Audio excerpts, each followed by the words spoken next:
Hello and welcome. In Kenya, fresh horrors have emerged from the Shakaholo forest tragedy. Authorities exhumed 9 more bodies this week, suspected to be linked to the notorious starvation cult led by self-proclaimed Pastor Paul McKinsey. More than 400 bodies were uncovered in 2023 in what prosecutors call one of the worst cult-related mass deaths in modern history. 11 suspects are in custody as investigations continue following the recent disappearance of several children. Nigeria's anti-graft agency has deported dozens of foreigners, including 50 Chinese nationals, in a sweeping crackdown on what it calls one of the largest foreign-led cybercrime syndicates in the country's history. According to the Economic and Financial Crimes Commission, EFCC, a total of 102 convicted foreign nationals have now been repatriated as part of an ongoing operation. The syndicate was busted during a sting operation in Lagos last Friday, with 192 foreigners arrested. Nigeria, long battling internet fraud and romance scams, saw cybercrime among the most reported offenses last year. In Nigeria's northeast, the military says it killed 35 jihadists in airstrikes near the Cameroonian border. The strikes thwarted an attempted assault on ground troops. Amid ongoing jihadist insurgency and widespread insecurity, a group of prominent Nigerians warned over the weekend that some regions are experiencing wartime level of slaughter, despite the country being officially at peace. It is 8:30 p.m. in Nairobi, Kenya, 6:30 p.m. in Lagos, Nigeria, and 1:30 p.m. in New York City. Wherever in the world you are joining us from, welcome to another episode of 90 Minutes Africa. My name is Rudolph Okonkwo. My co-host, Chido Onoma, is on assignment. Joining us on the show today are 2 distinguished leaders of the World Igbo Congress Week, Dr. Festus Okere, Chairman, and Mr. Basil Onwukwe, Vice Chairman. They're joining us for a compelling conversation on the future of the Southeast and the enduring vision of Dr. M.I. Obara. The World Igbo Congress, founded in 1994, is the umbrella organization representing the collective interests of Igbo people in the diaspora. WIC serves as a voice for advocacy, cultural preservation, and development partnership between Igbo communities abroad and those at home. Through its annual conventions, policy dialogues, and grassroots initiatives, WIC has been instrumental in shaping the narrative of Igbo identity and engagement on the global stage. Dr. Festus Okere, the current chairman of WIC, is a community leader with a long history of advocacy for diaspora empowerment, economic inclusion, and institutional capacity building for the Southeast. Mr. Basil Onwukwe, Vice Chairman of WIC, is an entrepreneur and strategist committed to mobilizing Igbo talents across the globe towards socioeconomic transformation, with particular focus on financial and cooperative institutions.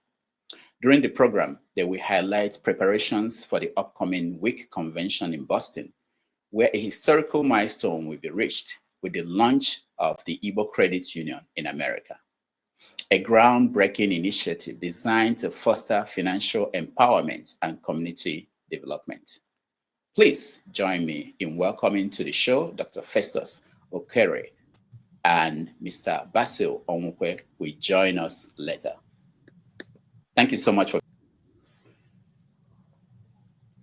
Doc, thank you so much. Can you hear me? Yes, I can hear you. Okay. Brother. Welcome to the show.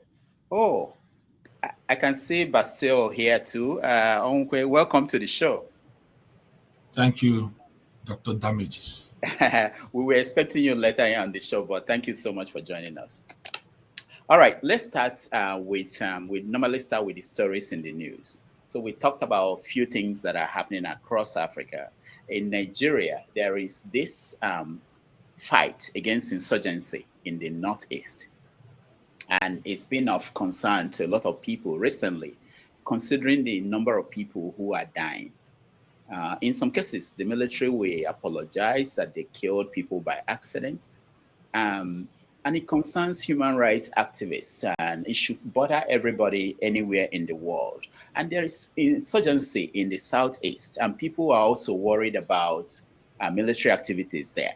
So I want to get from two of you what you feel about the approach of the government in dealing with these issues of insurgency.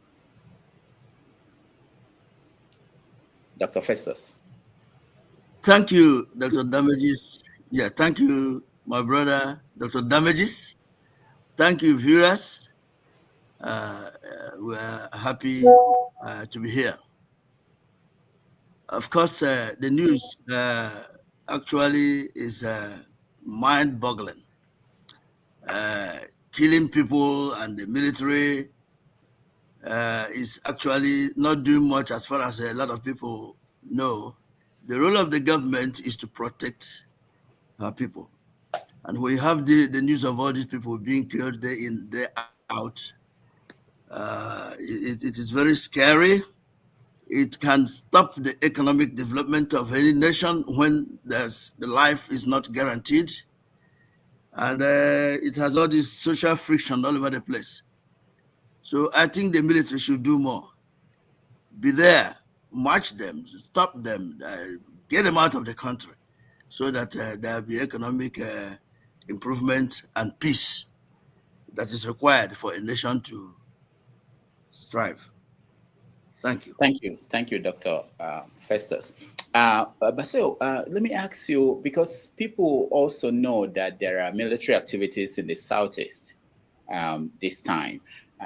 People have talked about the way they humiliate people when they pass through military checkpoints.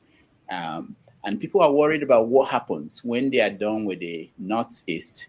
If they come to the southeast with the equipment that they're using now, what happens? How are people going to react? What is your take on that? Thank you, Dr. Damages, and thank you, my chairman, Dr. Festus. Whatever that is happening now is as a result of the insecurity. We have poor management of people's resources and wealth in Nigeria. And until such matters are taken good care of, I don't think there is any proper way to handle such development than to allow the system to work and make life meaningful to those who are aspiring to meet their life obligations. So until such security is granted, there will be no possible way of having security for the people. Thank you. All right. Thank you so much, gentlemen. So we are going to break this down into two different segments. So we're going to talk about WIC, what WIC is doing, the goal and the mission. And we're going to talk about the situation in the Southeast in general. When we talk about the situation in the Southeast, it's not just about the insecurity. We're also going to talk about the advancement, the improvement done by leaders in the Southeast. And where they are lacking, we're also going to talk about that. So we're going to begin the conversation by getting you a view about the state of the country as a whole before we zero in on the Southeast. So let me ask you, Dr. Festus, when you look at the country as we approach 2027, what do you think is the state of things? Are you concerned about the state of the political state of things in the country as we approach 2027? Of course, the situation remains worrisome. Worrisome in the sense that we have leaders, unfortunately, who want people to serve them instead of them serving the people. There is this mismanagement of the economy, as we know. People are selfish. They are misappropriating priorities. So one expects them to make changes. We've been listening to those people who want to continue leading Nigeria ad infinitum. I don't know what else they want to do that they have not been able to do in the past. But I pray that they will let maybe better hands and people-oriented men with capacity to take over the leadership so that Nigeria will remain the giant of Africa. The insecurity must be tackled so that there will be better playing field for everybody to participate, especially those who actually are known for their resilience in creating development.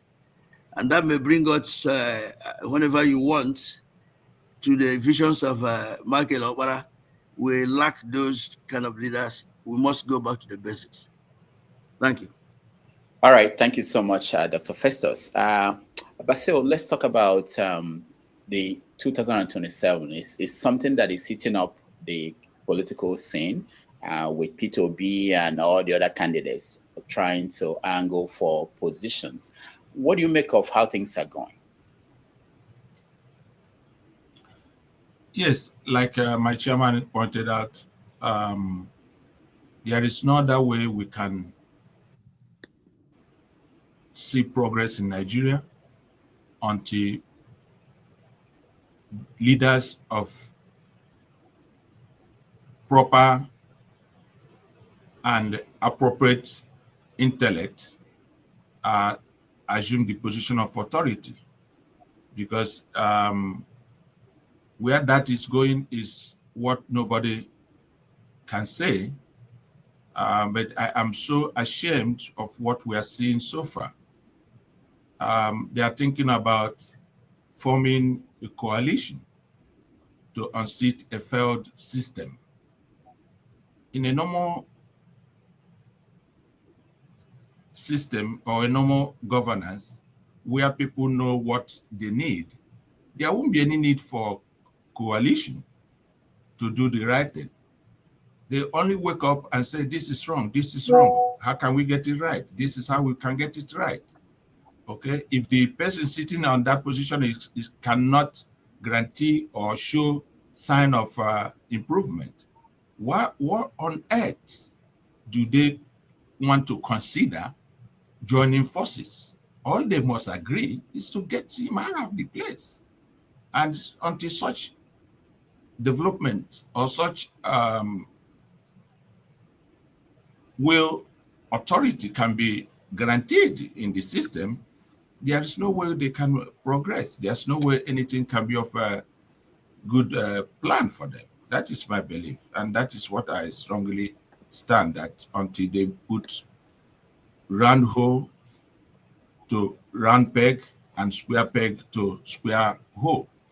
Other than that, there is no need wasting time and thinking that things can work by itself.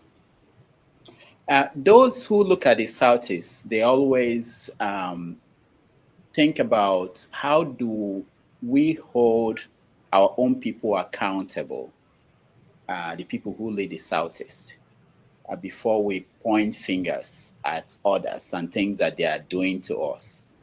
I want to know if two of you have articulated or have a way that people like us, especially people abroad, who are not dependent on them to take care of their day-to-day living, how they will be able to hold the people in power, from governors to senators to members of the House of Rep, even the people at the local government level, hold them accountable. Do you have any idea on how we should do that, Dr. Festus?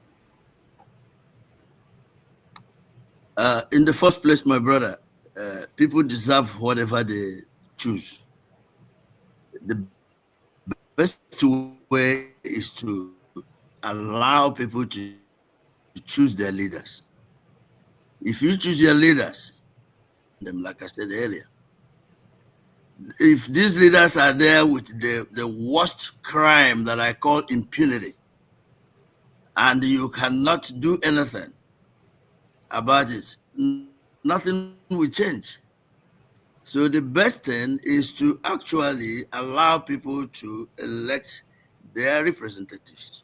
Those who will be able to recognize that when one person is crying, everybody's crying. The current leaders we have, most likely not all of them, could care less. So what we have to do is to let people know, give them moral education. Let them know that if they are hurting, they cannot just keep quiet and think that things will change overnight. It just cannot change. You have to actually take the bulls by the horns. No fighting, no quarreling, but sincerely be disciplined enough to say John Doe is the person we want. And when that happens, I think we will begin to see progress. Basil, thank you so much, Chairman. Basil, so that's exactly what I'm talking about. The insecurity. Okay, sorry, Chairman. I thought you were done. Finish your thoughts. Well, you have to be alive in order to think about tomorrow, what next you can do. So what we expect the leaders in Nigeria, be in the Southeast or anywhere, is to fight to make sure that people are alive. Secure the place. If you don't have security, I mean, it's when you're alive that you will think about what you're going to do tomorrow. So that's the number one expectation. Then infrastructure and the whole 9 yards. We'll talk about it when we still go back to MY Opera's legacy.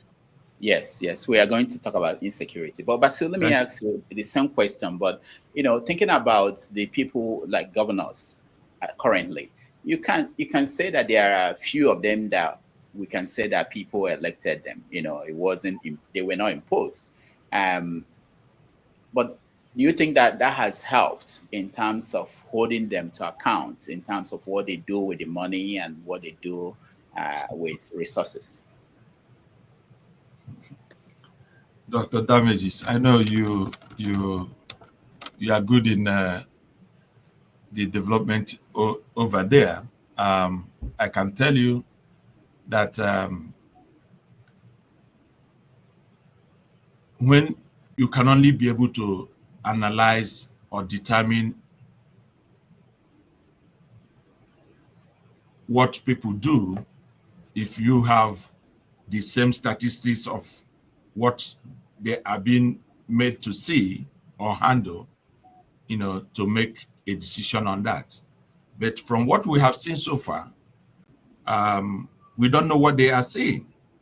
And honestly, we can't determine what information they are getting. If they are in different world, working in a different environment. If they are seeing what we are seeing, I think they will be in a position to know that things are not working right with them. Okay? From what we are seeing from being outside the government of their states, we can see that they are not reflecting the will of the people. And we begin to wonder what is happening. Are they in a different world, working for different people? Or are they seeing what we are seeing? Because what we are seeing is not good. And until that which we know that is good is being felt by everyone, I think they are all of a good failure. Good failure in my own, estimate of what we are seeing from the outside of the government. All right, let me play a video. This was from the 1960s. This is from 1969, I believe. And then I'll come back to you guys and get your take on how far we've come. You are holding the conference. All right.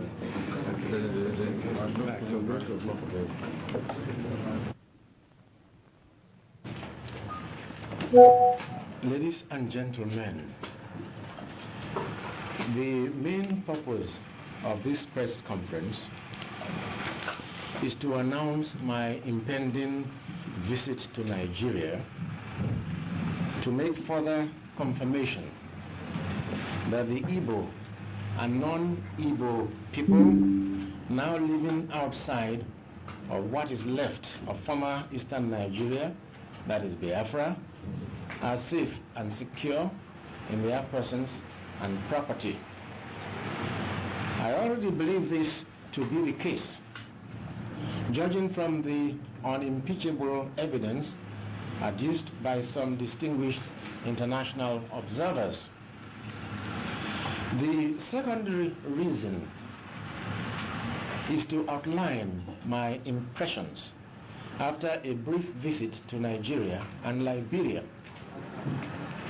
From my limited observation, I am convinced that the right atmosphere now exists for the negotiation of a just and honorable settlement, provided that Nigeria continues to ensure the safety of the persons and property of Biafrans as citizens of one united country, where all its nationals shall be treated as social equals without any discrimination, and where there shall be equality of opportunity for all citizens and inhabitants. There is no tangible reason for the civil war to continue one day longer. Having exchanged views with General Gowon and President Tubman in Monrovia, I am convinced that Nigeria is ready to welcome back into the Federation the Igbo and non-Igbo elements who had been fighting against their motherland.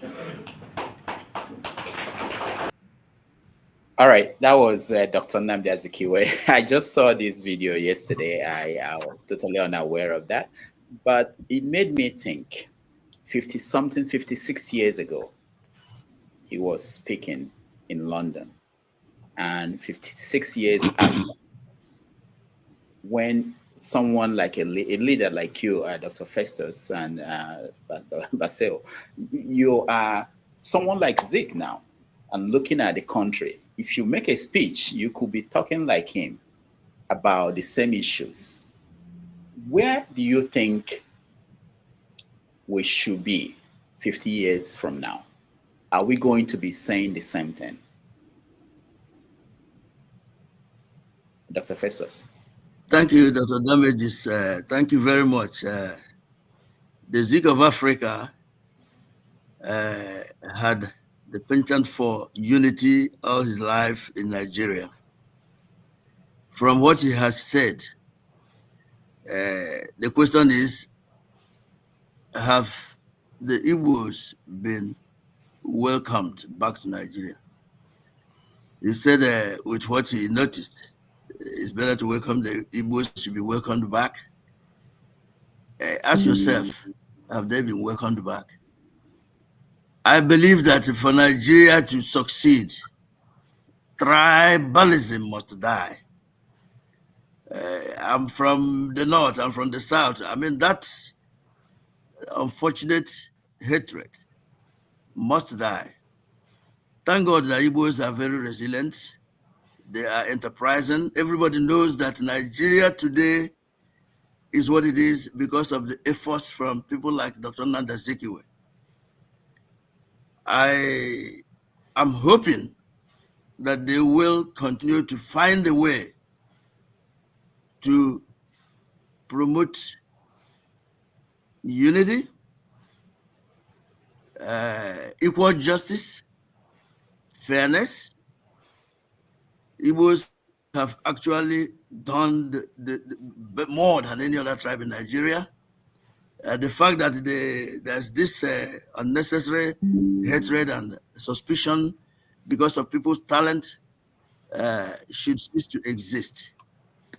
We are watching. Igbo man, of course, has this natural strength to be the best he can be. I don't think anybody can stop that. We are Nigerians. We brought Nigeria to become what it is. We're not going anywhere.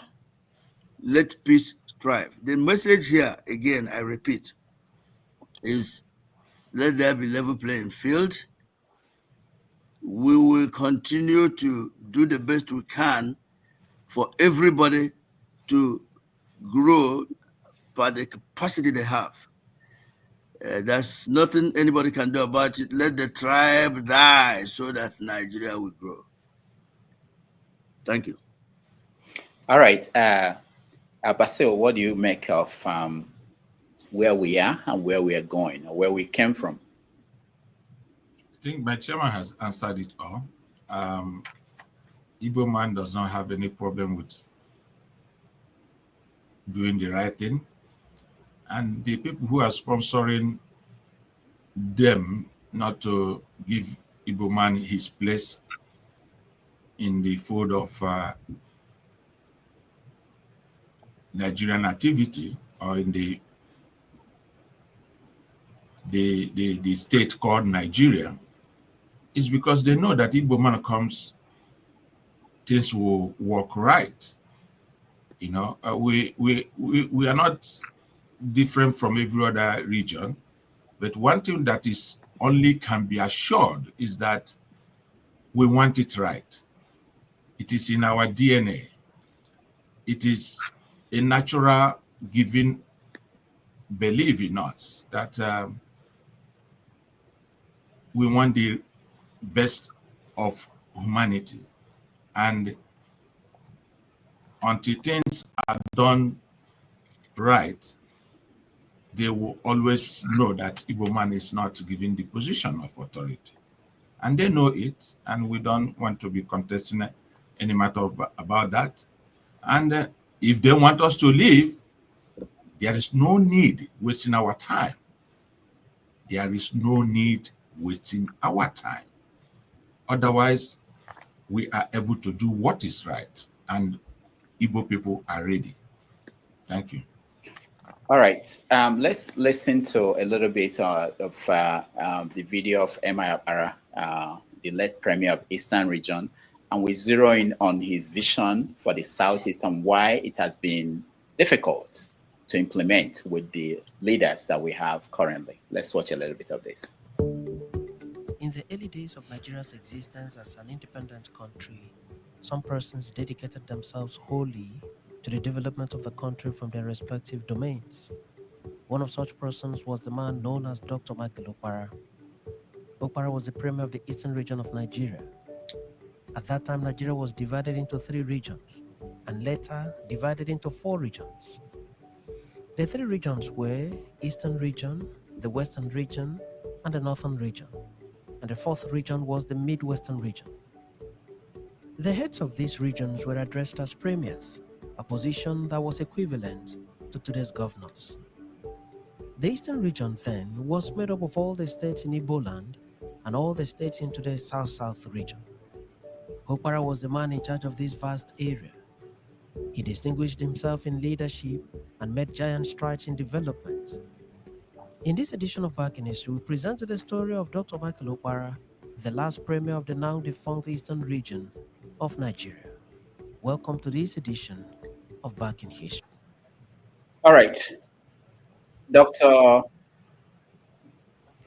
Festus, what was Dr. Michael Okpara? What did he do? Why was he so special? This is a very important question. As God would have it, Dr. Michael Okpara was a necessary leader for the Eastern region, and in fact Nigeria as a whole, if not the entire world. This Okpara was very transformative, was very good in economic development. In fact, that period was the period of the golden time when he was nicknamed the Golden Premier. Dr. Michael Okpara was a leader so disciplined, with humility, frugality, and the ambition to make life better for everybody. He started with this self-reliance with agrarian industrialization, making sure like what our man, our brother, that they have refused to give a chance, P2B, His Excellency, who says there should be production then to consumption, not consumption but production. But I found out that the best thing to do was for everybody to be self-sufficient. He created a better field for industrialization in Alibo. Everybody was employed. Everybody was involved in agricultural development. Modernization was at its peak because he did not work for himself, he worked for the people. He did not build skyscrapers for himself. He had everybody involved into finding something to do at any given time for self-sufficiency. You saw things with humility, education. Regional pride was at its best during his time. He believes in working hard to produce what you can produce and then export what you can export. He was a developmental visionary. Agriculture and industry was so rampant that he realized that people without education cannot sustain economic freedom. That's what we are lacking. People should be able to follow the footsteps of Muai, his philosophy, encouragement of Akurulo, for us to invest even in our homelands. We were talking about Nigeria, of course, whether they have actually brought Indibo back. No, there's nothing to show for it. During the time of Muai, palm oil was palm products were exported the best in. I mean, who were the best in bringing the significant foreign exchange through the palm oil we were exporting. The world knew about Igbo land as the most developing region in the world during the Muawar's time. It was the war that interrupted that.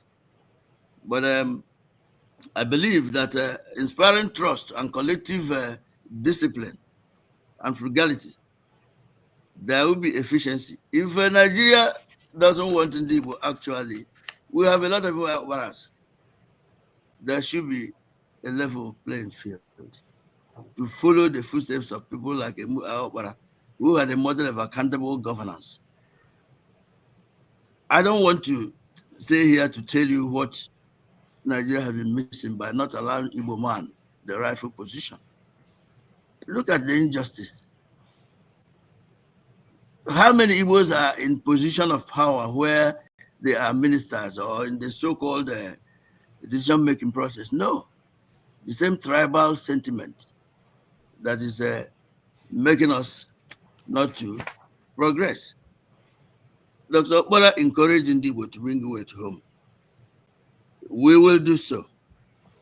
We will do so, and then the social development, we will take care of it. Let Nigeria know that they can't stop Ndibo from developing. Iwe Okpara did it, and we will continue to do it. And we'll do it as soon as Nigeria actually doesn't want us. We will buy our local products. We will try to make sure that there is nationalistic attitude from Okpara's history. Thank you. All right, thank you, Dr. Festus. But still, Emma Okpara was 39 when he was the premier of the Eastern region. 39. All the governors we have today in the Southeast, they are over 39. What happened? Why is it that we haven't been able to produce leaders like him? It's very simple. Emma Okpara was a leader of the nation, because then it's what you can show, what you can do would propel you to any leadership recognitions. And he went into governance as a poor person because he believed, like every majority of Igbo people believe one thing, that public money should be used for public service. That's why he went into governance, into leadership as a poor Igbo man and came out as a poor Igbo man. Okay? He did not go there to enrich himself. And one of the things, he took the mantle of leadership by ensuring that we have security, equity, and justice. And for the reason that the country keep putting these things down, they say righteous exalts a nation. And Igbo man or Igbo people believe in that. That's part of our culture. Okay? But don't bother about how they have bastardized our leadership this time around, because they tried to impose leadership on Igbo people, and at the same time they promised them in order not to deliver to Igbo people. We know all this. We are privy to some of the happenings, but be it as it may, we want to come back to a more opera style of leadership. That is why we believe that we don't need anybody than ourselves, utilizing what we are naturally meant to be as a group of people. And they say anytime you wake up is your day. We are actually going to start leadership in a way that people already know is inherent in us, and we are not going to start by. Thank you. All right, thank you. We are going to take 3 minutes break. When we come back, we talk about WIC, what it's doing, what it has been doing, and the goal that you have for the upcoming convention in Boston. Let's take a few minutes break, 3 minutes, and we'll be right back.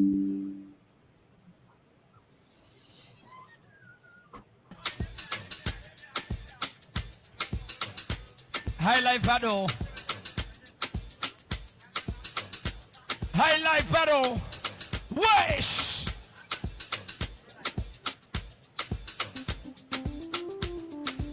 All right, CJ, let me hear you now.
Ladies and gentlemen, CJ swings. CJ don't lead them now.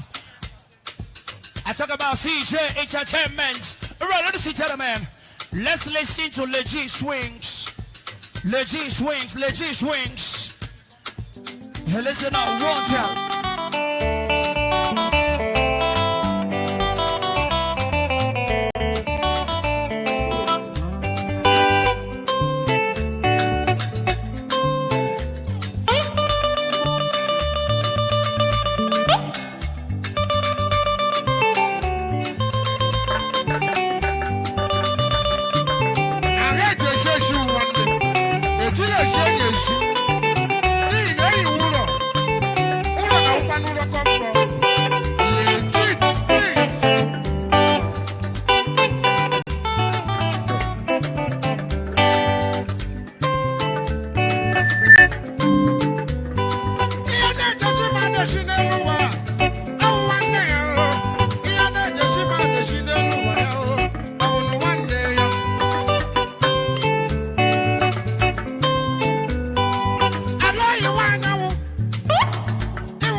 gentlemen, we're still on doing these ones. Wait, beat, hey.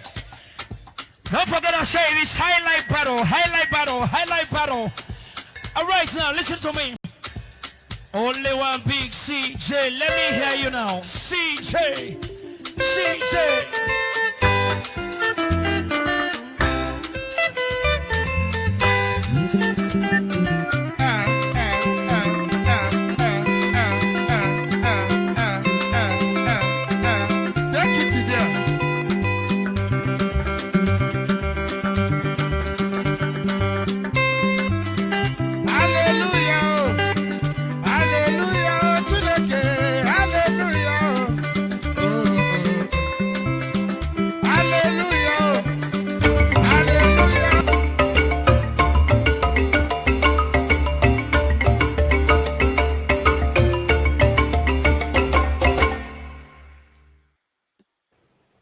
All right, welcome back, everybody.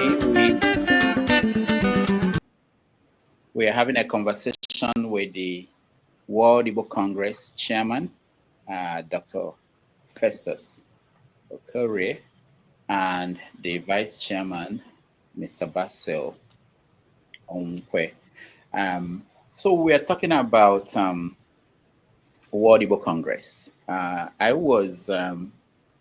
I started attending the conference, the convention from 1997, I believe, the New York Convention, and all the way to the 2000s.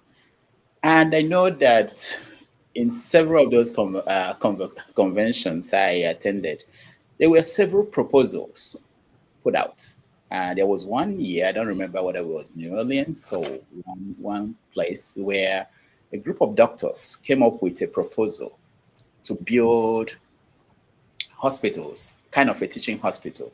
These are doctors based in America, build a teaching hospital in somewhere in the Southeast. And they talked about the challenges they had. Even at the first one I attended, New York Convention, there was an engineer from Boston who came and said he was the engineer in charge of the Big Dig, then was under construction. I say this to say that there have been several proposals that were presented at these conventions. So let's start by hearing from you, Dr. Festus. I know you've been around from the time JOC, OKK, I think Dr. OKK was the founding leader of WIC. You've been around and you know what happened. What happened? Dr. Damages, thank you very much. You know, it is very annoying, disappointing if you have somebody to go to run marathon, 4 meters, 100 meters for you. Your aim is for the person to win gold. But if the person stops by the way, without getting to the end of the race, there may be reasons for that. But the bottom line is you're going to lose. You won't win anything. World Igbo Congress, as you know, has this responsibility to promote progress in Igbo. But the situation in Nigeria today is not as we had it during the Muawara's time, when there was discipline and the incorruptibility and the collective ownership of things, and people trusted everybody, especially those who lived modestly, reinventing public funds into visible projects.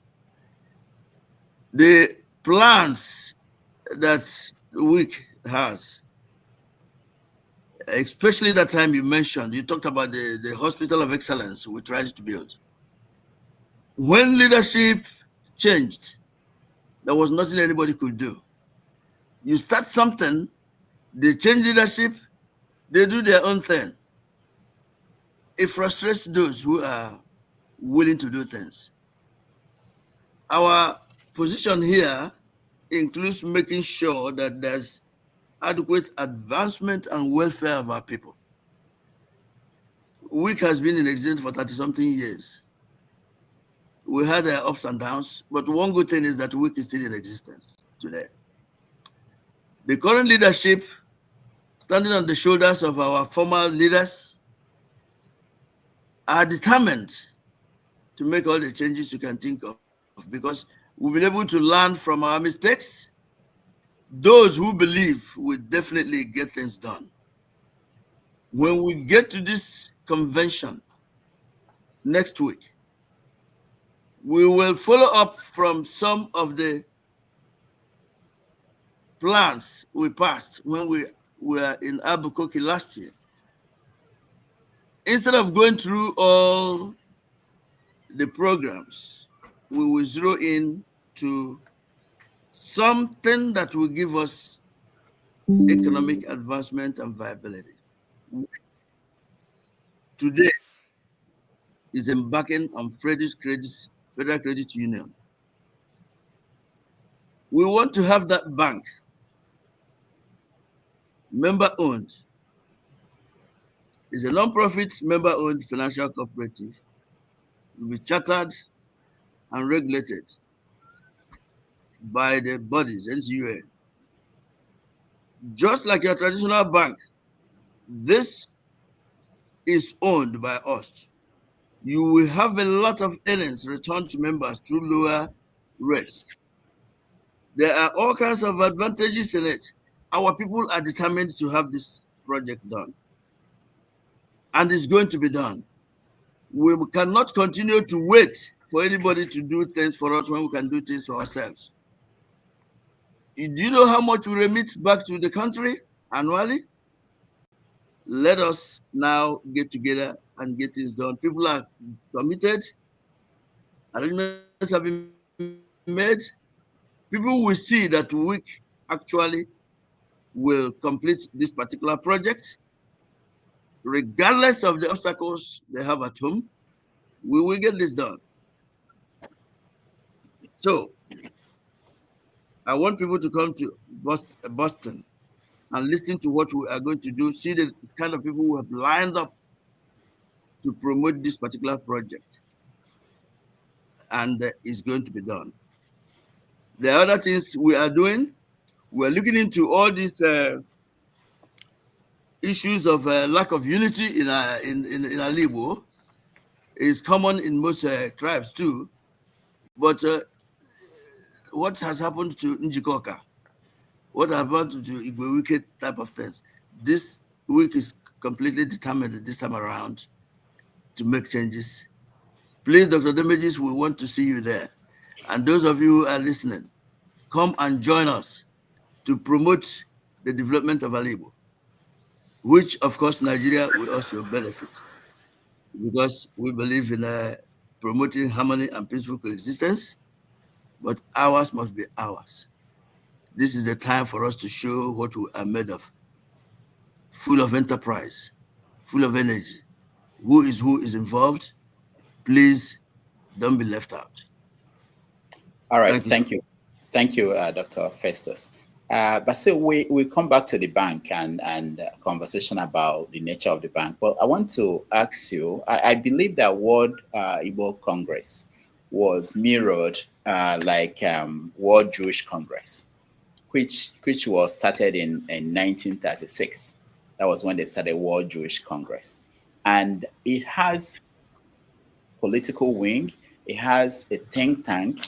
They deal with several issues concerning the Jewish people around the world. It's not just about having a yearly convention. So for instance, they are the people who are, of course, they support the state of Israel. They try to promote Holocaust remembrance. That's one of their missions. They fight for restitution of Jewish assets that were seized during the Second World War by the Nazi. They want and they support the prosecution of Nazi criminals, war criminals. They fight anti-Semites. They promote Jewish and Christian dialogue. Will you say that World Igbo Congress has established branches and groups that are doing specific things, not just having conventions and promoting maybe projects here and there? Are there constant goals that, irrespective of, because the chairman just mentioned that when there's a change in administration, people abandon some projects and continue in their own direction. But if there are specific goals set up and people pursuing them, irrespective of who is leading the organization, that will continue, that will have been a way to achieve some of these things. And there are many, many areas that could be put out there and have people be working on them permanently. If you talk about the issues of abandoned properties, for instance, there are many things that we could set up and be doing constantly because there are work to be done. But I don't think, is it something that is an oversight, or is something like that in place? Thank you, Dr. Damages. Like so many people might not know, what Igbo Congress is like an institution, okay? Though the chairman was emphasizing on changing of tactics, by new leaders or something like that, but he was not, we have specific goals. Like you said, the Jewish community do. We, in our own case, we have the life and property protection of Igbo man, wherever they might be, is our goal. Okay, and it's true that we don't come advertising which role, which department, or which area that we are pursuing at any particular time. But this specific goal of protection of life and property, like the Jewish community do, is what we are meant to protect. And that is what we really champion as an advocacy group for Igbo people. And we cannot relent on that.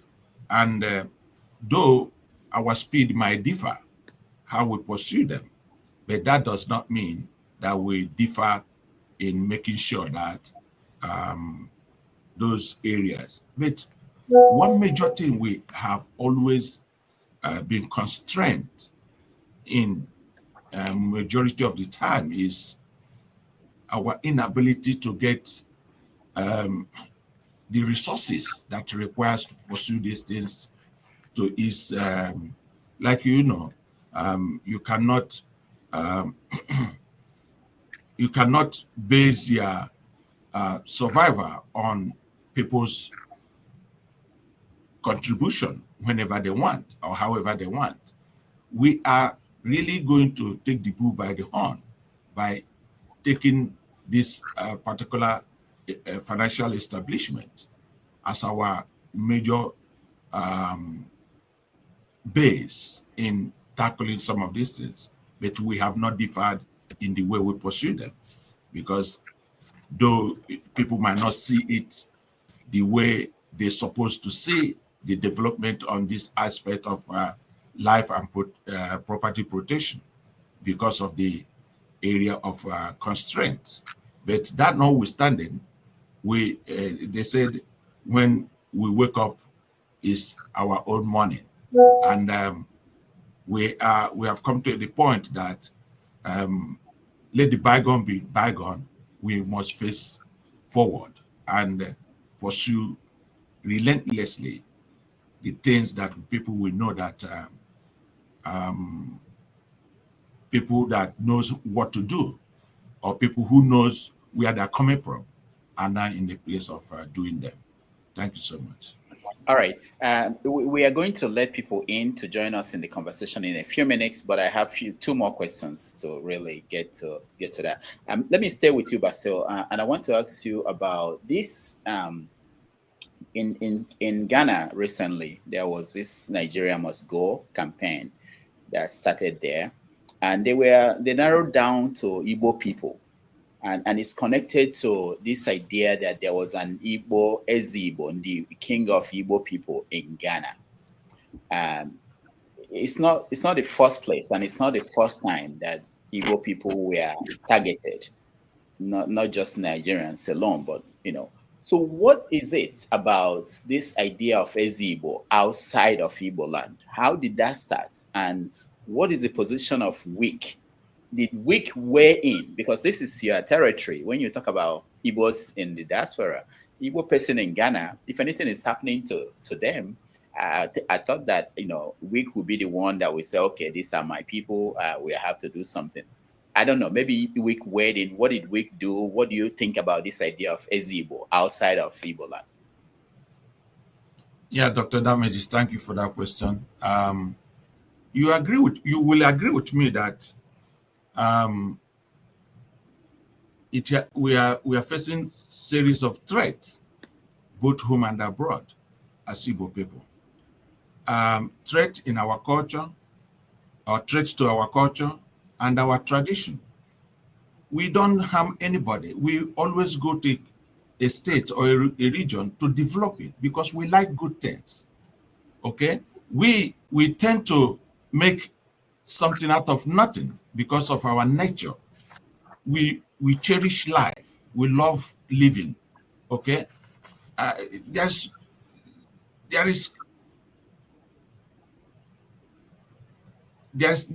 is this tendency that not everybody would love that.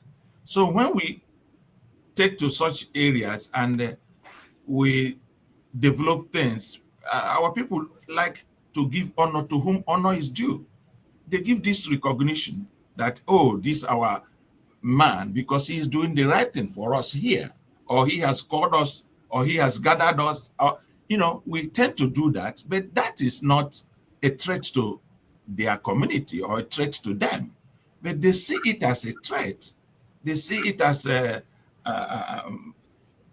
something they would want to stop. It is our natural way of living. And it's a pity that this always bring an attack, fear, threat to the community that we have come to stay with. But that notwithstanding, we want to come to a point where we will be able to have the ability to act as an ambassadorial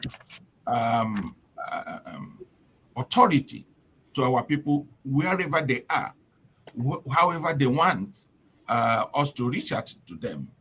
But that cannot come while people are running away from helping us. That will not come where people are only interested in what they get, not giving us what can arm us to do some of these things. And we are starting very, very well to make sure that we have the ability to extend our tentacle of protection, tentacle of activity of caring for our people wherever they are. Thank you. All right, thank you. Chairman, the same question. I wanted to know, did WIC react to that situation in Ghana? And also, if you think about it, if you go to Malaysia, go to Philippines, there are a lot of our people in distress. And sometimes they count on the Nigerian government to assist. And most of the time, the Nigerian government may not do enough. And I'm wondering, and a lot of people are wondering, is that within the area where the WIC will do something, even if it's just a press statement, put pressure on relevant authorities, point things that are not being pointed out by anybody. What is the policy?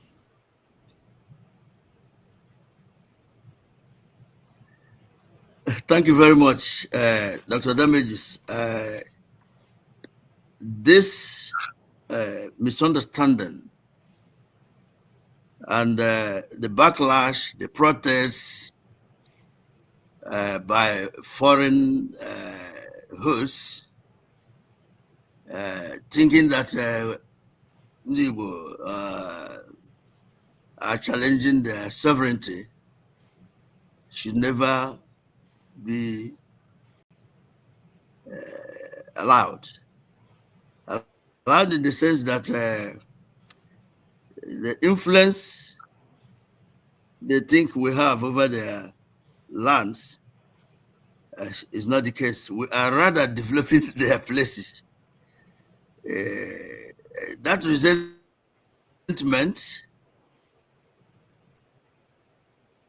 is not really by everybody in the, like Ghana, for instance. It's not everybody there that is demonstrating against Igbo and the self-styled Igbo titles. We have Council of Traditional Rulers who are very peace-loving people. Wherever they go, they develop. They even employ them. We are very friendly. It is in our DNA, it's in our culture. We enjoy what we have achieved. And we create peace and joy. But that does not mean that people should continue to probably bastardize that title. For you to be king of the Igbos, you must earn it. It's not something to be braggadocious about and show off. But I'm not happy. What Igbo Congress is not happy that our brothers, even the Ghanaians, are demonstrating against our people, creating some backlash, is uncalled for. We should unite.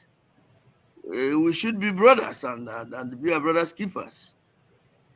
This envy and jealousy by some other people, maybe from Nigeria, trying to create dismemberment, trying to create controversies all over the place against Igbo, will not stop Igbo from struggling to survive and create better lives for their people.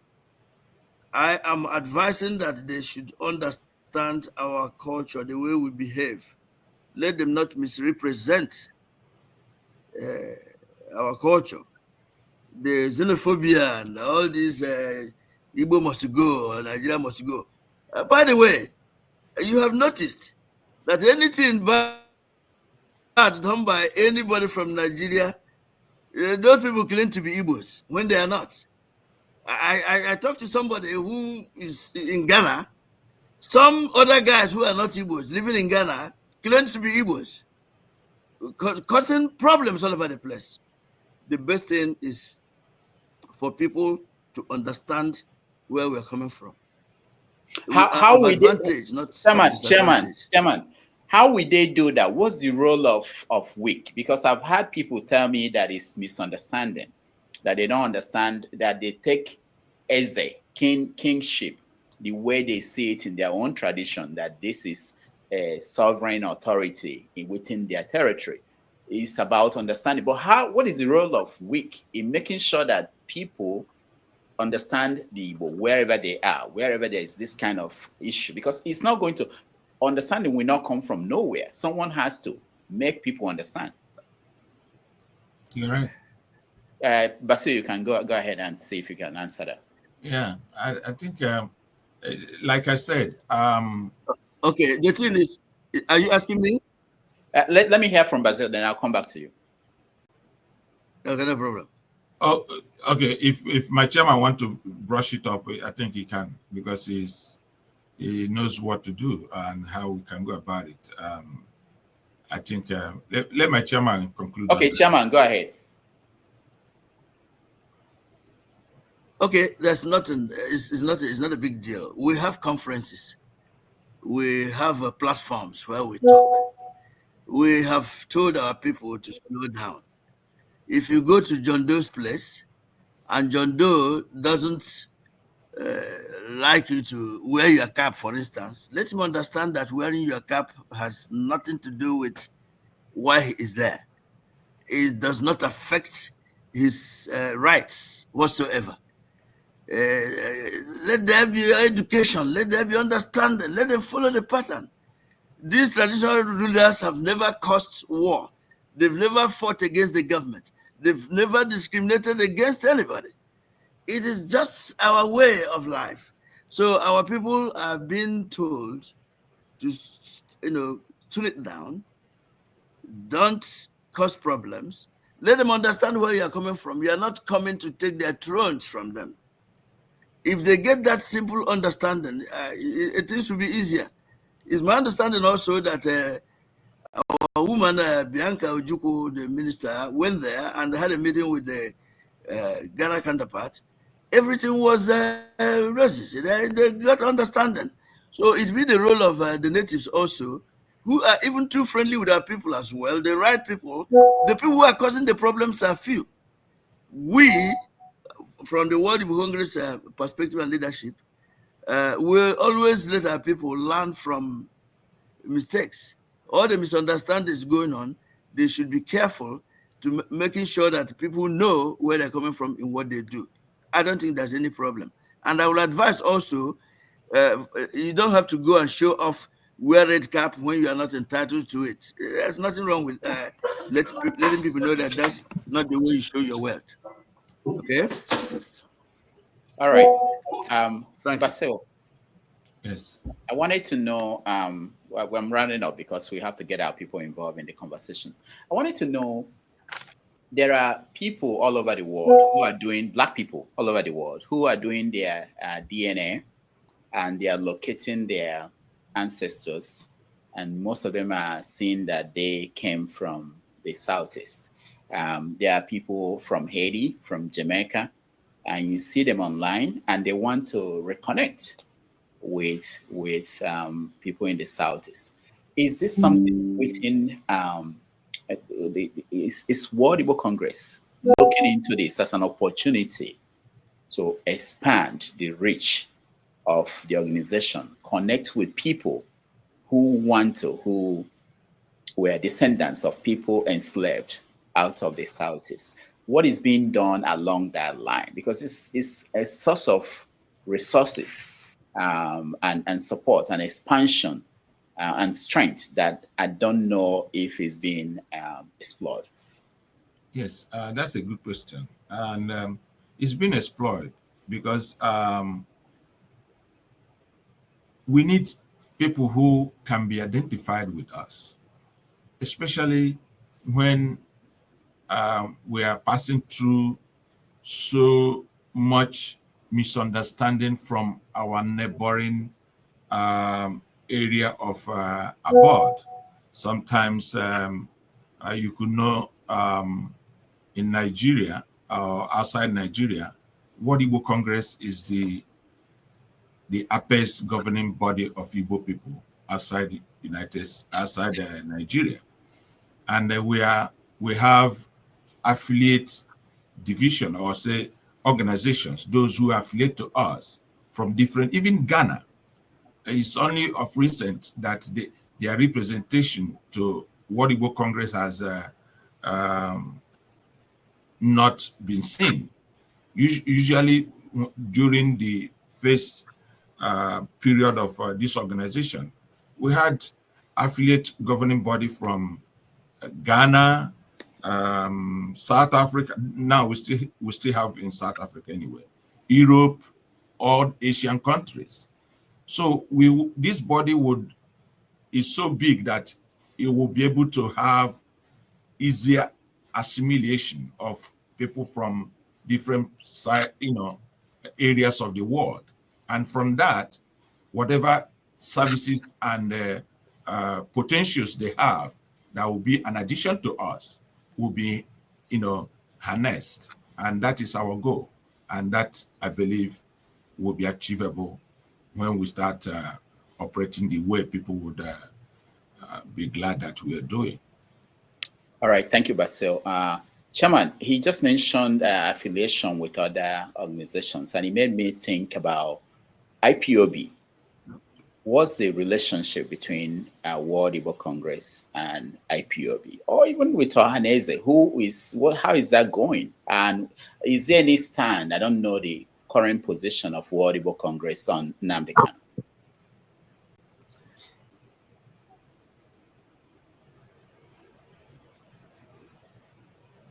Chairman, that's for you. Dr. Damages, the last part of your question didn't I didn't get it because it's. Okay, I said, Are is you there any hearing me? relationship between the World Igbo Congress and IPOB? I'm not hearing you. You're not hearing What me? the Congress and the IPOB and all that? Is that what you Yeah, asked? and the position on Nnamdi Kanu, or what is going through.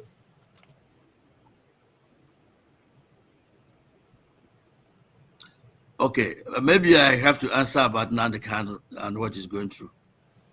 As you know, the greatest slap Ndibo have gotten from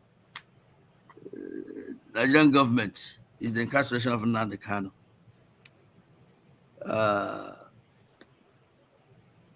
WIC has actually written President Tinubu directly. WIC has posted a lot of positional status of our belief about Nnamdi Kanu's incarceration that is really tribally driven. We must continue to insist that justice must be done. Nnamdi Kanu needs to be released. I don't want to warn anybody. If Nnamdi Kanu dies in jail, only God knows what will happen. We cannot continue to fold our hands. We believe that the leader, the current president, who has this record of activism, should actually politically have Nnamdi Kanu freed, just like they have done to other Nigerians that are not Igbos. So we seriously believe that Nnamdi Kanu being held is a challenge against all the Igbos. There should be no excuse for letting Nnamdi Kanu remain in jail for a crime that he did not commit. Every court within Nigeria and outside Nigeria ruled that this rendition was illegal. Please have Nnamdi Kanu released. Now, when you talk about IPOB and every other organization, there's freedom of organization. Anybody can form any organization within the legal framework. WIC does not control formation of organizations. They can form any organization they want and fight for a just cause. I'm not sure what do you feel about IPOB, what do you feel about anything. I can ask you what do you feel about this. So the bottom line is, if IPOB is doing something that they have the natural right, something that is not illegal, like self-determination is not illegal, we believe. It depends on the way people go about. Association is a choice of any group. But the bottom line here is whoever is agitating, whoever is not happy about Nnamdi Kanu remaining in jail has the support of Igbo. All right, thank you. Nnamdi Kanu needs to be released. If IPOB has a way of championing that, IPOB has the right to do whatever they want with. They can do whatever they want. It's my understanding that they are not even a terrorist group, as people claimed. So thank you. All right, thank you. My last question for you, Basil, is connected to that. You can add anything you want to add to what the chairman said. Are you?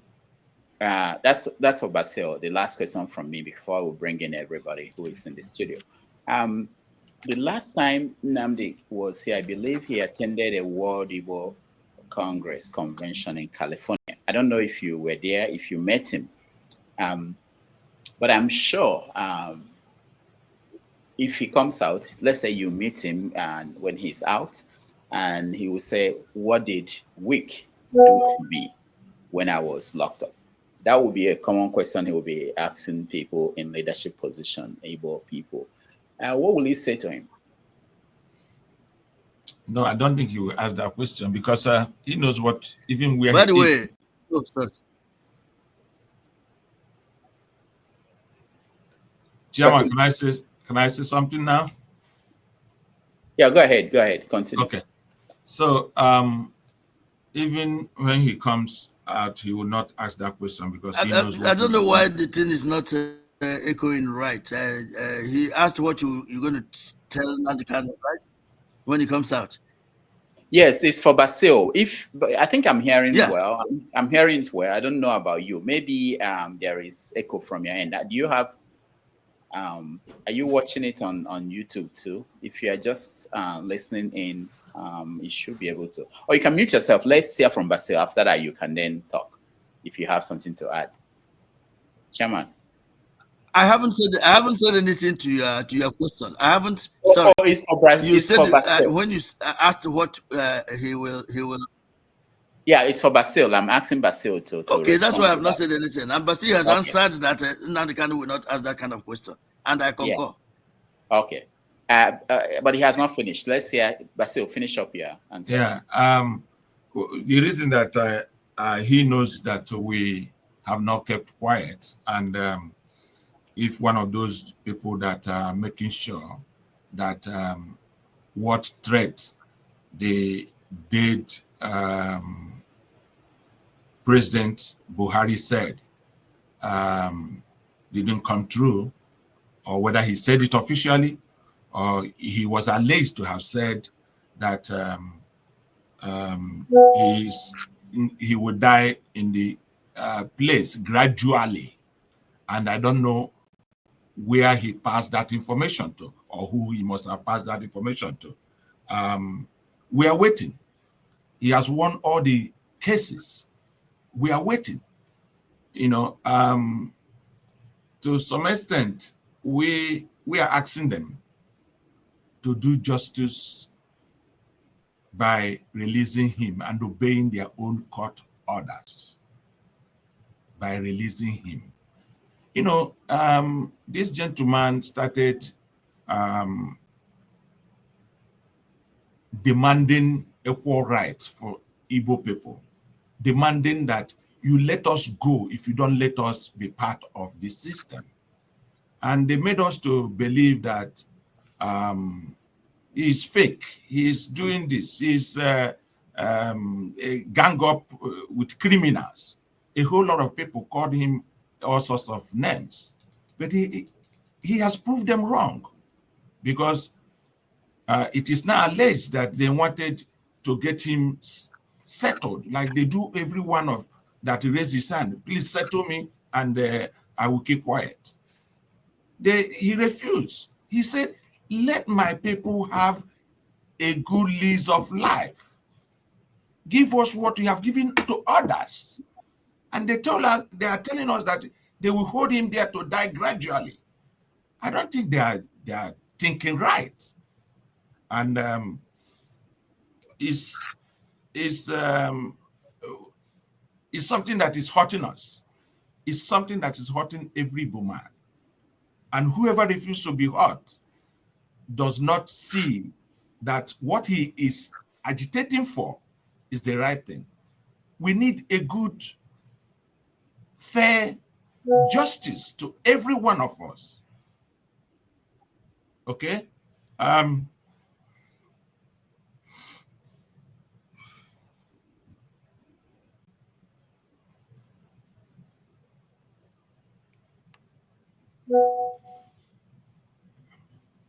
All right.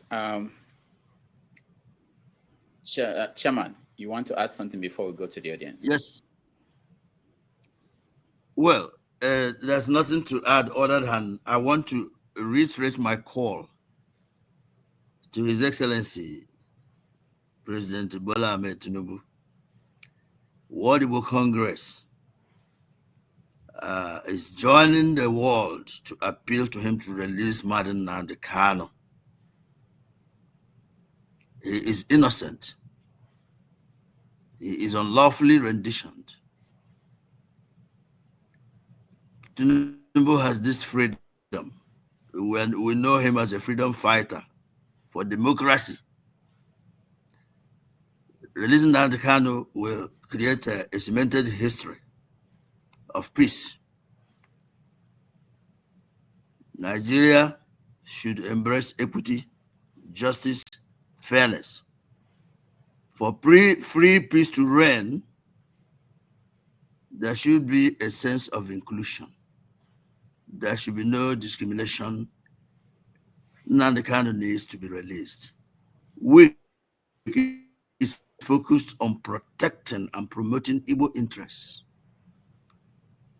We will collaborate with the people at home. We are not happy that Nnamdi Kanu remains in jail for nothing because his name is Nnamdi. We leave it that way and hope that the president has resolved to do what they did for other people who did even more than whatever they alleged against Nnamdi Kanu. Thank you. All right, thank you. Let's go in and get some comments and questions from our audience. If you are in the studio, please turn on your camera if you want us to bring you in. We give you just one question, please. Don't go beyond one so that we can get as many people as possible involved in the conversation. Let me start with you, Osor here. Welcome to the show. Dr. Damages, thank you so much for calling me up. Everybody can hear me? Yes, we can hear you. Okay. Thank you so much. And always, this is University of Dr. Damages. This is where we learn so much every day. We learn everything. I want to be quick. Like Dr. Damages said earlier, me and him, we've been following Week since 1997. And we had a fight in New Jersey, 2004. That's when we broke it in half because of corruption. And corruption that was then in the leadership. So we broke it in New Jersey. So now it's reconstituted. And we hope that this is a new week. It's not the same week of the past. That all they fight for to be president or chairman of week was how to go and drink tea with the corrupt governors in Nigeria, instead of standing up and fighting for what we believe in and what Igbo people want. Right now, a lot of things are going on in Igbo land. Houses are being bombed, people are being killed, people are being skinned alive. People are being tortured, kidnapped, raped, women are raped. And you can't call your governor in Imo State. The governor is running Imo State from Abuja. There's a lot of things going on in some local governments, including Osun, Olo. The governor is nowhere to be found. People traveling to Abuja looking for him to give him report on what's been going on. He never visited anywhere to find out what's going on. What is WIC doing to confront? I use the word confront deliberately. To confront this kind of wicked leadership that we are witnessing in Igbo land. So please, I don't want it to be political when you're answering this question. I want it to be sincere. I want to show sincerity that people are looking, people are watching this show. Millions of people are watching this show around the world. They are very angry. they are victims. If they are not direct victims, they have relatives that are victims. So please, I want you to address this important thing and what are you doing as a world body? Maybe you guys don't understand the power of WIC. As a world body, what are you doing? What kind of influence will you have on this wicked, useless leadership we have in Igbo land? Thank you. All right, thank you, Osohe. Chairman. Thank you, sir, for you. Go ahead, Chairman. I think there's a delay from your yes. end. Go ahead. Yeah. For some reason, there were breakups in his statements, but I can hear the last one. He wants to know what we're doing about the poor leadership, apparently, people not caring. My brother, Wiki has this patriotic devotion to duty in caring for the welfare of our people. There are things Wiki is handicapped in doing. We don't believe in just talk. Action speaks louder than voice. The first thing Wiki is doing is to make sure that, based on experience, we elect leadership that can be concerned about these issues you have raised. You can stay here and talk and call those governors names. Unfortunately, we have not seen a lot of changes.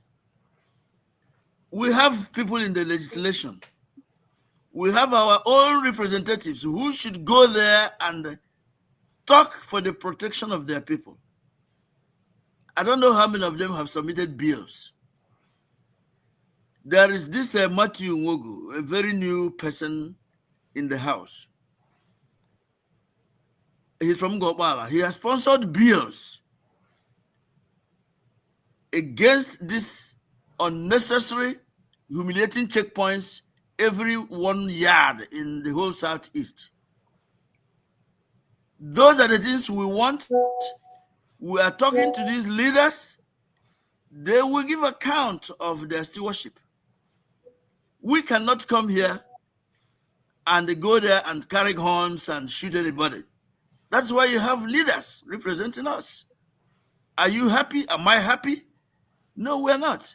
But we must continue to call a spade anytime and hope and pray that we will summon that courage to have leaders like the operas who can actually serve their people, not their people serving them. I don't know what else you can do other than speaking out, encouraging people to do the service they are elected for, just like it's done in other areas. Here in this country, everybody follow, but in the interest of their people, not in their own interest. So you just cannot take a gun and go and shoot. Sometimes you go there, you tell John Doe turns around, he's interested in 1 bag of rice, he keeps quiet. It's not going to happen. We have our town union leaders.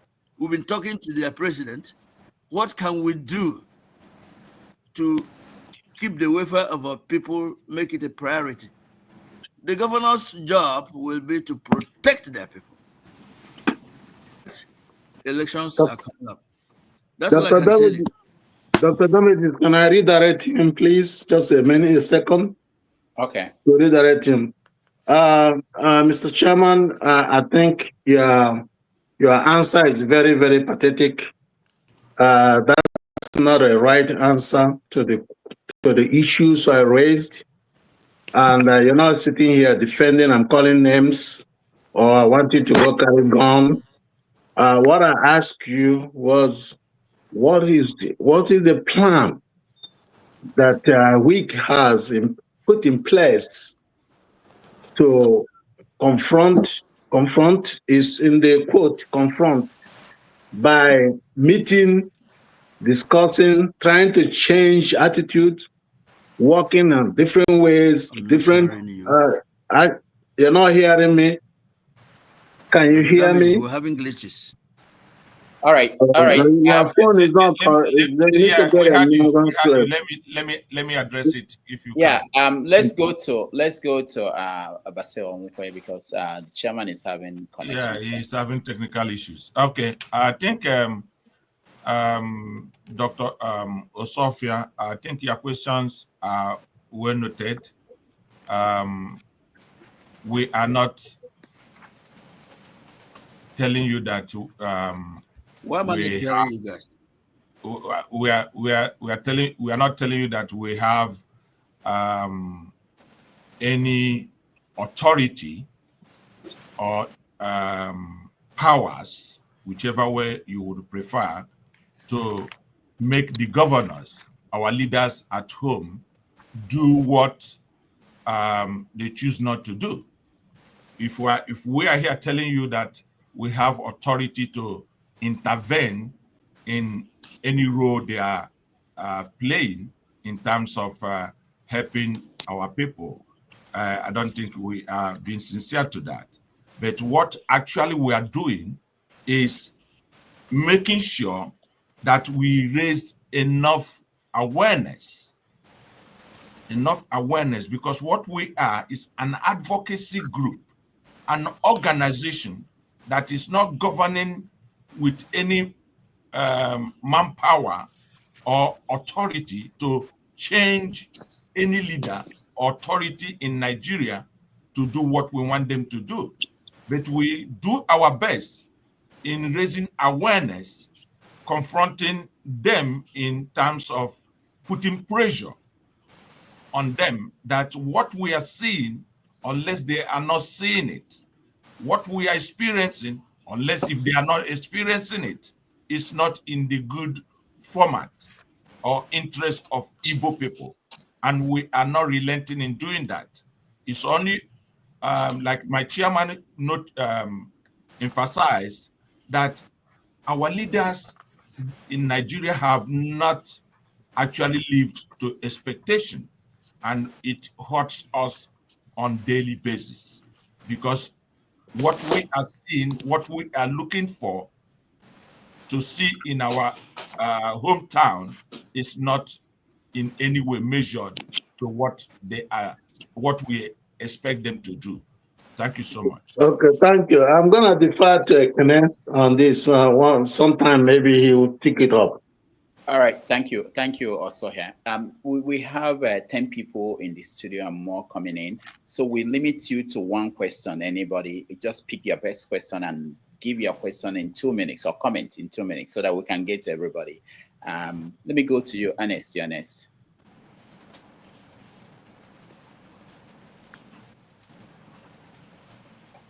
Ernest, can you hear me? Unmute yourself. Yeah, I can hear you. Okay, go ahead. Yeah, I said I have like 5 questions, but you said we should ask only one. Pick the best. Pick the best one. Okay, so yeah, I'll ask one. So I want to ask the girl, do you think it's possible to develop Igbo land if Igbo don't have their political future in their own hands? So is it possible? Then, if it's not possible, is it possible again if we can work towards self-determination as only Igbos, not including South, just Southeast, part state of Southeast to have their own political future and determine what they want and how they want to develop themselves? Because no matter what you think you will do, if Igbo's future is decided from Abuja, I don't think we can go anywhere, or Igbo can be developed, something like that. So, is it possible for World Igbo Congress to have the same mindset with like IPOB or any diaspora group just to determine Igbo's political future? From there, you can develop the Igbo, the Southeast. All right, thank you, Ernest. Chairman, that's for you. Dr. Damages, could you repeat what, because this has been echoing and I didn't catch his questions. He was talking, and I would hear some, Could you give me a summary of what he wants? What he asked? I think he said, is it possible to develop the Southeast without pushing for self-determination of For this? Igbos to have their own political future in their own hand, Yeah, have is their it own. possible to develop Southeast here? Did you hear that? Well, well, yes. Let me believe that I have.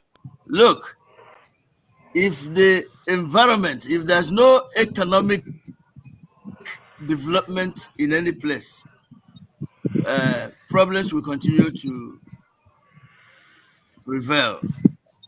Weak is determined to join All right, to Chairman. improve the economic situation. Chairman, at least your in Alibo. connection is not good. We can't That hear is done you. properly. Chairman, My goodness, your connection is is not going very on? good. Can Bassey answer the questions? Chairman, your connection is not very good. If you can maybe Maybe you pass I it don't to understand. Bassey. Yeah, Bassey, you can. I don't know why you're not hearing me. All right. I'll come to you, Basil. But Chairman, I want to also get your view. Can you log out and log back in? That may help. Can you do that? Because at the beginning, your connection was good. In the meantime, Basil, please. Are you okay now? Can you hear me now? Yeah, we can hear you. Cynthia, you can? Yeah, we can hear. Okay, but it's not. You can hear me? It fades in and out. Go ahead. Let's try again. Oh boy. Yeah, there's a delay in your end. Try to join us. I was trying to. Oh boy. Okay. I was trying to tell him that if. Basil, go ahead. Okay. Yeah, I don't know the person. Ernest, that's a good question. That's a good question. We wish we could do more than we have been able to do under this insecurity the Nigerian system has kept us. But unfortunately, they have skewed the system so bad that we can't do much. But especially when they know that this insecurity is born out of their sheer ignorance of giving equal right, equal justice, equal livelihood to all Nigerians. I mean all Nigerians. I don't mean it because any other thing. If they can do that, they will see prosperity. Or people will not be running away. Because it's like you holding somebody on the ground. How could you survive or let the person go when you are holding the person? You yourself is being trapped. The system is trapping themselves against one ethnic group. If nobody would tell you as it is, don't ask me because I will tell you as it is. That is why it is not, we are all running away. And it's not good. There's no level of development that can be measured to the system they have put in place. If you don't know, I could put it this way to you. I had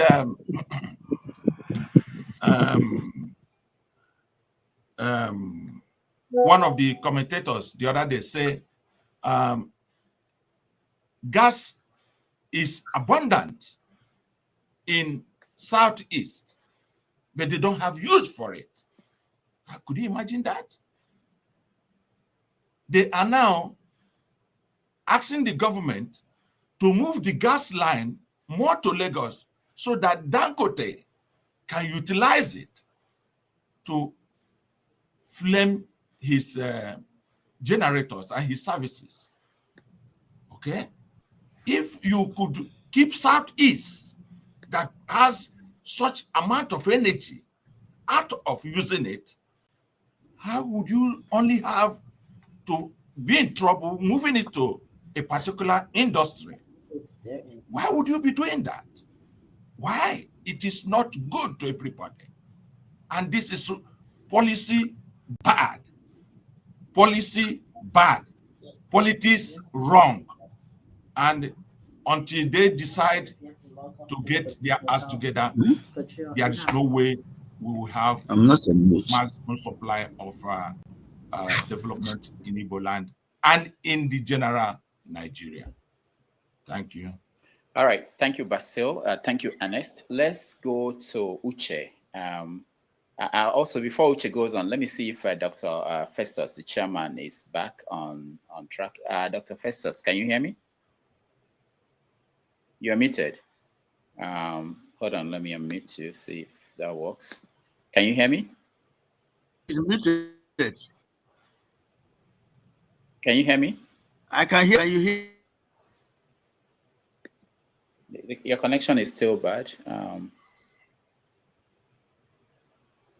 Let's, what I would think is if you have another, maybe you can use your phone and try to connect. That may be better if you're using the computer, but right now we can't hear you very well, and it doesn't help our viewers too. Let's continue with Uche. Uche, welcome to the show. What's your question for the chairman of World Igbo Congress or the vice chairman, Mr. Basil Onwuwe? Uche, go ahead. Can you hear me? Yeah, we can hear you. It's better. Can you hear me? Yeah, we can hear you. We can hear you. There's a delay. Okay, so what happens is that before you, we say something, it takes a while before you hear us. Okay, Uche, go ahead. Okay, Mr. Rudolph, good evening. Yeah, how are you? Yeah, I'm fine. I did appreciate your work. Always, I always join this program every Saturday and also Sunday. I appreciate you very much. You are doing a lot of great work. Now you I have to say this in Ebola dialect. Now you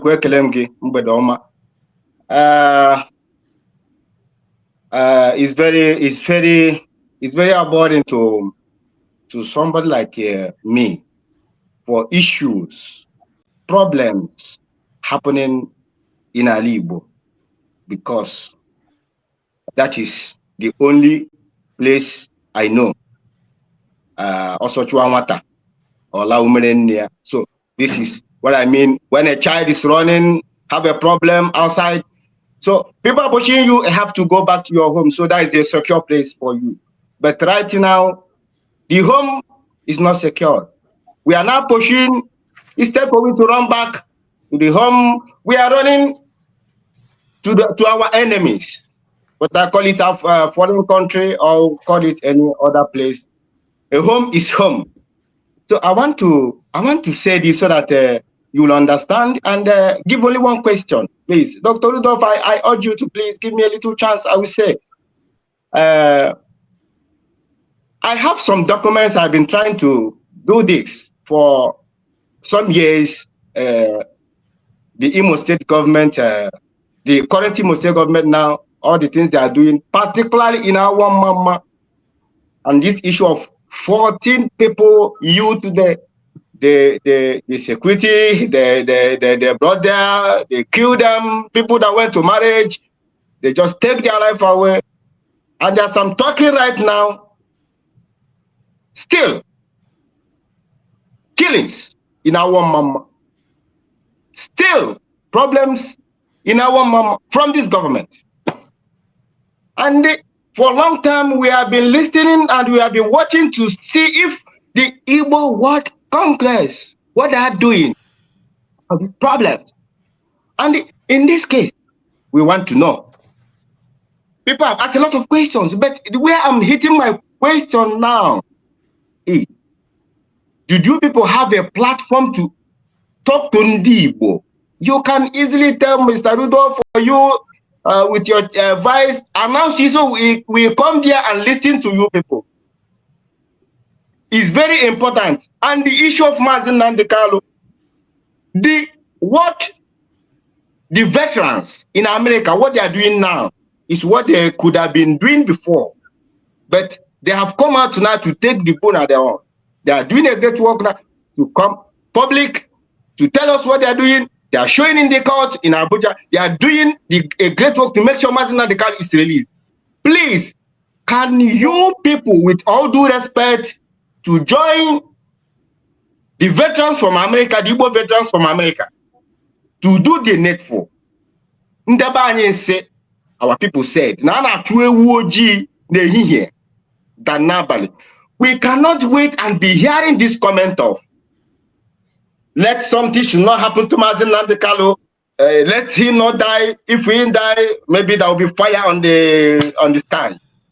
Can we do the needful now? Let this young man come out so that he will not die, and the fire will not go to heaven, or fire everywhere will not burn down. So tell us something about it, and what Igbo Congress are doing seriously, and joining the federals, the Igbo veterans in America, joining them to do something seriously to release Mazen Nandekalo, because this is a political matter. Mr. Rudolph, I thank you. People have a lot of things to say, but let me just take it like this. Thank you. All right, thank you, Uche. Chairman, over to you.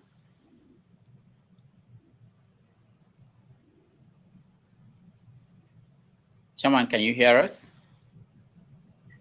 All right, so we have to go back to... Mazio, do you want us to go ahead and respond? Yeah, I want you to respond, yeah. Yes, I can. Okay, go ahead. I can. You can't hear me? There's a delay. We can hear you. Go ahead. It's okay. Go ahead. We just have to... You can hear me? Yes, we can hear you. Okay, very good. Maja, I can understand your frustration. We are more frustrated than yourself. Naturally, when a house is burning, people will expect those outside to come and rescue them. It's natural. You mentioned American veterans of Igbo descent. Sly, your president, talks to me on weekly basis. Okay? If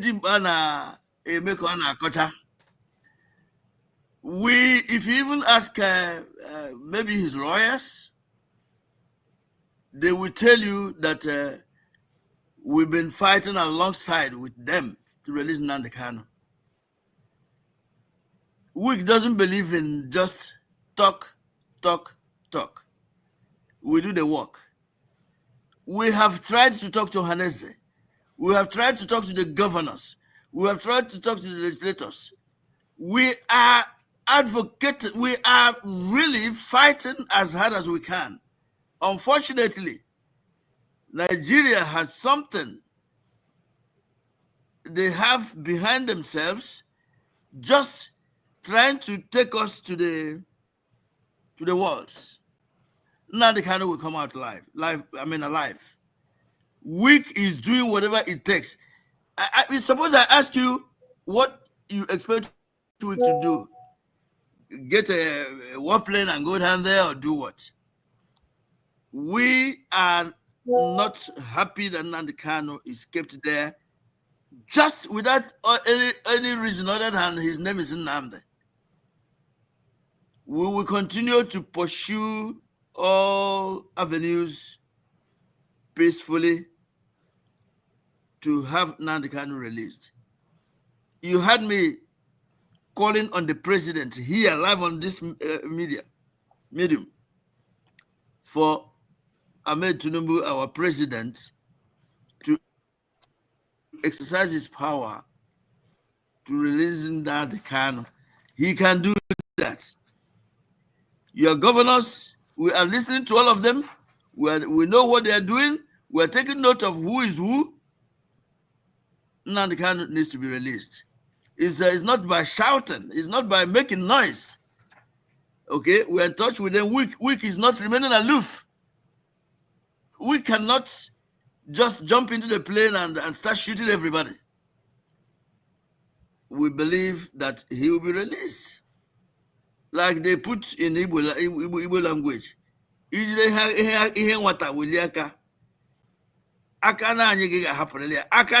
people so much so now that I got happen. So we have on a computer here. I mean, and this here now shout. Oh yes, Nandika will be released. We are doing the best we can, and believe it, we are doing the best we can. All right, thank you, Chairman. Thank you. Vice Chairman, the same question. I mean, do you have anything to add to what the Chairman said? No. Do you understand like why some people feel that they don't feel the impact? There's a question on the comments. Let me just ask you that before we continue with other people here. On the comment section, one person was talking about the impact, but there's this particular question. It says about the credit union. Let me put it on the screen so that you can see it. Wick, you are welcome. Igbo Credit Union. Do you have statistics of Igbo people in America? Why should we trust your pronouncements? That's from Igbo Basics. Yeah, the person might not know. We are not. Is Basil addressing it, or you want me to address it? I don't know. Can you? Visi, are you addressing it, or you want me to address it? Yeah, Chairman, let me address it now. If you hear me, I'm addressing it. Is that okay now that I address it? Okay. Yeah. Igbo Credit Union that we are about to establish would not require the internal statistics of Igbos, but we have a rough idea of where Igbos are and what I would say unrefined statistics. It could be a raw statistics of Igbos all over the United States. And besides, we don't actually need thorough number of Igbos, exact number of Igbos to get the credit union running. Credit union is purely about member involvement. You are not like a customer. It's like this organization, World Igbo Congress. Not all the state has an affiliate body members. Okay, we are actually going to work with those who would want to work with us on these areas. And I can assure you that our pronouncement is going to survive it, no matter what, because we have really done a good understanding of those who have used that kind of services, how they did it. And we did not come because we just want to announce it. We know if we are not sure of what we're trying to do, we will not even announce it because they are all over the place to stop whatever we are trying to do. But I can assure you this one, they can go to hell. We are going to get it done. Thank you. All right. Thank you. Chairman, just for sake of time and getting other people involved, when next we come to you, you can add to that if you have anything to add to the question. Let's bring in Christian. Christian, welcome to the show. One question, please, or comment. Okay. Good evening. Are you hearing me? Yeah, we can hear you. Welcome. Okay. Yeah. I was horrified when somebody said that if Nigerians don't want us, they will allow us to go. And this coming from the leadership of an Igbo organization. The reason why Nigeria will not let Igbo go is because they are exploiting the gas and oil resources in Igbo land. As we speak today, the gas pipelines are moving from Igbo land to other parts of Nigeria without any gas pressure pipe in Igbo land. So, but the reason I want to ask is this. Somebody have asked you whether it is possible to have any economic development without self-determination. So what role do you think that this organization should play, given the fact that the masses in Nigeria, the Igbo masses, would like to have a debate on the future of Igbo land in Nigeria? What role do you think that the organization should be playing? All right, thank you, Christian. So, Chairman, you can take the question.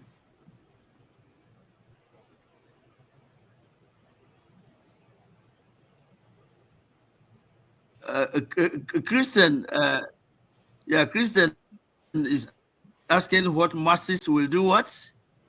I don't understand why this is so having this glitch. I don't like it. I'm saying that the masses Igbo people would like to have a debate on the role, on the future of Igbo land. Okay, the political future of Igbo land.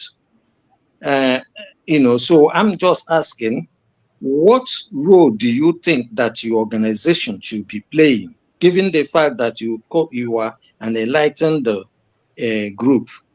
So should you be organizing debates to discuss the future of Igbo nation, I mean? Oh.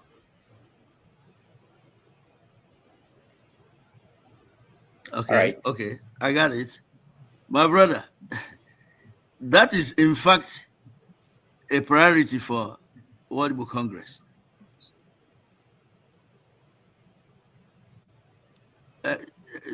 Sir Okonkwo, is that all right? You mean that should be enough answer? Fine. No.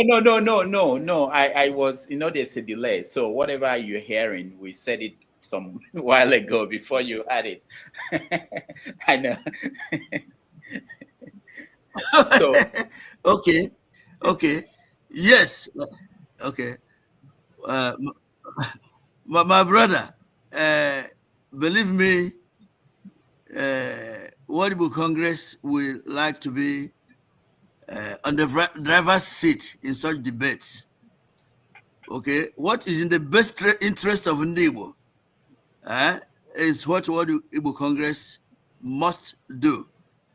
You may not know, we are communicating with organizations like Igbo. This organization is interested in developing Igbo at all costs. And they know we are with them in the meetings. We are ready to provide whatever it takes from the technological advancement to make sure that Igbo are going to go back to that self-reliance Obara and the rest of them started. All we are asking for is enabling environment. That's all we're asking for. And it takes the leadership at home to support us. I may tell you, I don't want to just to particularize. The governor of Abia State is working on a project with one of us that will ensure economic viability, and WIC is participating fully in it. The debate you're talking about will start in Boston. We have group of professionals in economic development coming to Boston. The debate will start from there. And at the end of the convention, you will hear more. The credit union you are talking about, can we do it? I can almost guarantee it. We will. It is easy. It is simple. Statistics has it that there are 2 million Igbos in America. If we have only 100 committed to this project, which we know we will have, it will take off. This is nothing like area Hegane type of thing. No. We are doing this in an advanced country. It's fully insured. It is democratically structured. It will work. And like Ayokoka here, Ford Company, I think is a corporation. He said, when you see a better buy it. This is a better buy. The advantages are unlimited. All right? Savings, consumer loans, credit cards, mortgage equity, you name it. And we have professionals, CPAs, pioneering this. I guarantee you it will work. And we will be able to do the needful in Nigeria from this development. This damage, did you hear me? I heard you. I wanted to ask a question, Basil, maybe you can take this. I have a question here. Someone sent it to me on the phone here saying, is this only for Igbo people? Is the bank going to be just for Igbo people, or can anybody come there and put in their money? I defer to my chairman. Okay, chairman.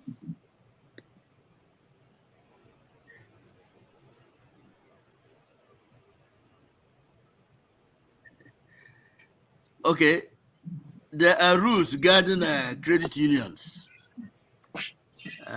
As soon as we set up, admissions to membership will be made public. That's the best I can tell you now.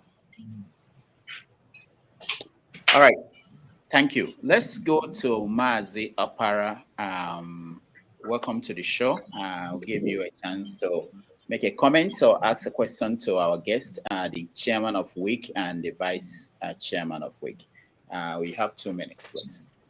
Yeah, good evening, Dr. Rudolph Okonkwo and dear brother, Dr. Festus, and his vice, Onkwe.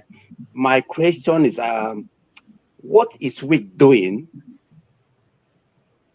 over Igbo governors, ex-governors, who are looting Igbo money, buying houses, buying companies, buying mansions in America? What is WIC doing against these people, over these people? Because in America, you have freedom of information.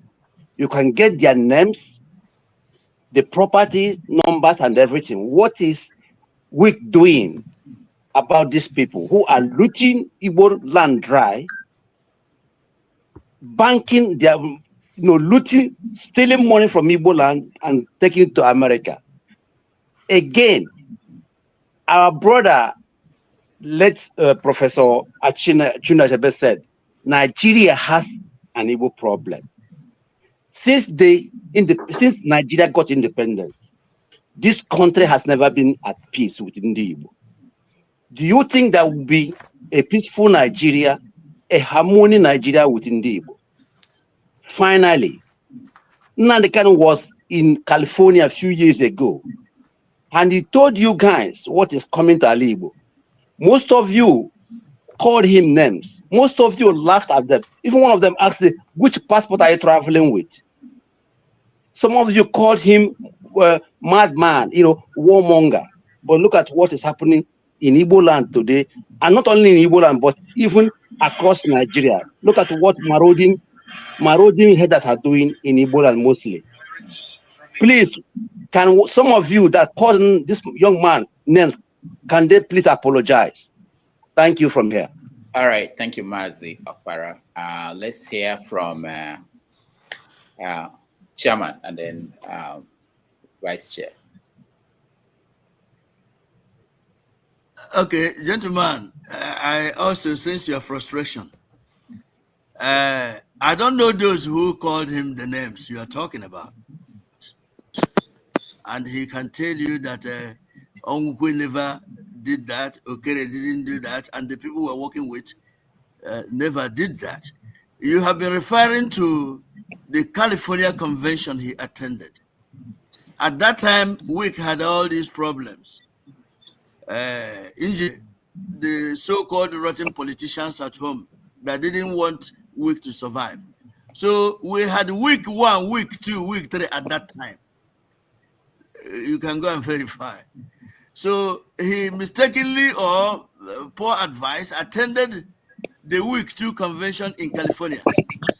Whatever he said there and whatever they promised or whatever courses they gave him, the week 1, the original week, was never part of it. And you may have heard that not less than 2 years ago, thereabouts, week, the original week, which is this week that Basil and I are servant leaders, invited him. We had him to attend to many places to talk to our people. He knows who is who. We never cursed him because the man is a complete Igbo man from the inside out. The idea of those who are kind of, I mean, by the way, if you're a leader, anybody can call you names. Look at our Trump here. People are calling him all kinds of names. That doesn't stop him from being the leader he is, whether they're right or wrong. Nnamdi Kanu is one mother that this week has a lot of love, trust, respect for as an ideal Igbo man. Now, talking about the people putting all the money out here, the government is fighting some of them and getting the money back. We're still to see what they're doing with the money they have recovered. It is not in our power or right here to go to any bank and ask them for John Doe's account. We read them as you read them. There are certain laws too in the banks, unless there's a legal requirement for them to disclose who has what. You don't expect us to start knocking at all the banks to say, give us the account of John Doe and that kind of thing. If time comes and we find they're hiding some monies, there'll be appropriate quarters to address those. So let's just work on things like the thing we want to establish, this bank, our interest in developing Igbo, peace, security. These are areas we will advocate with passion. Okay, but if you know anybody who has money out there, you have the right to remain anonymous and report to, is that FCCC or whatever they call them, and hope that they will get the money back and then assure you that they will make good use of it. Thank you, sir. All right, thank you. Basil, any addition? Not at all. Okay, the next question I'll want you to take on it, and that's coming from Ovie. I think Ovie, you are next. Assalamu alaikum, Dr. Dameji. Yeah, how are you? I'm fine. Dr. Festus, Kwenu. Basil, Kwenu. World Igbo Congress, Kwenu. Yes, Nigeria problem in 3 parts. Hausa, Igbo, and Yoruba. But Dr. Zimuku asked one question. It's okay. But I will ask one question in last 3, one question in 3 parts. Let me put it that way. I overheard, I don't know which of you is saying that we are this, we are the best, we can build, we can build. I just want to know, I hope you guys are aware that those are the language of competition. That's one. Then, I don't know which one of you again is saying that power of authority has not been given to an Igbo man or Igbo as a tribe. My question is, who or which tribe of Nigeria they don't give power? And who is doing the giving? That's my question. All right, thank you, Ovie. Basil. Okay, Ovie. I don't know where you're hearing about power giving or taking. What we are sure of is when a system does not work equitably, it affects the system. Okay? And we also believe that righteousness exhausts a nation, and doing things equitably makes doing things better, in the sense that it's the right way of things being done. And based on these three assumptions, we can tell you obviously that we belong to a system called Nigeria that does not harness those qualities. One, if you understand that so many groups have come to confirm that P2B won election past electoral system, and they ganged up and agreed to ruffle it the way it is. But that is a history. We also know that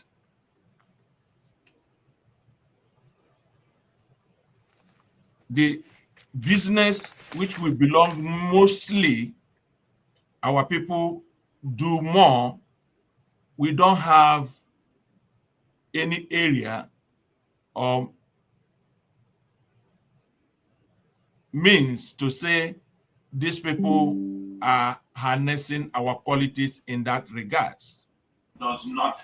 They rather would want to pull everything out of the area that it will be less costly for us to do business on, like the shipping industries, the business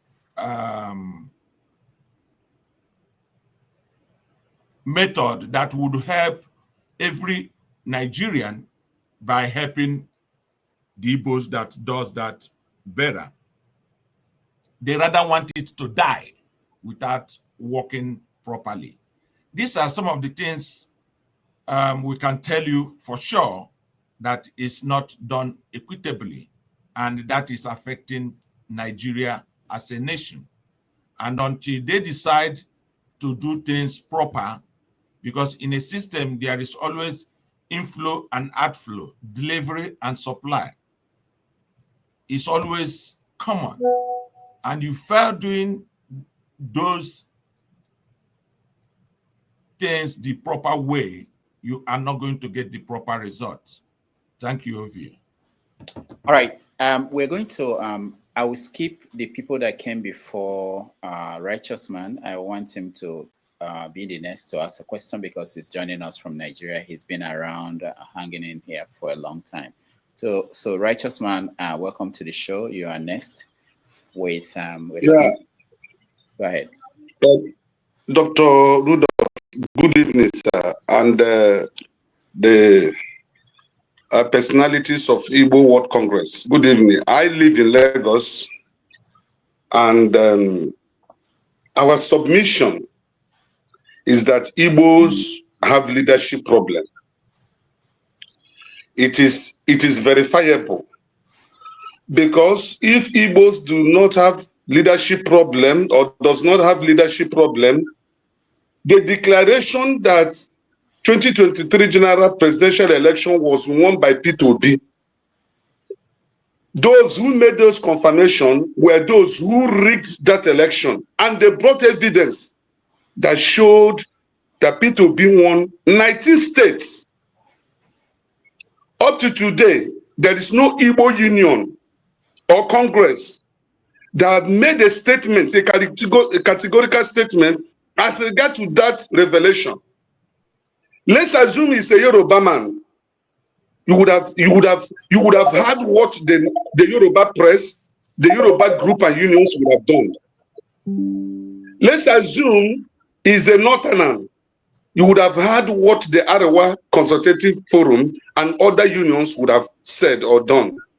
But no Igbo organization have said something as regard to that.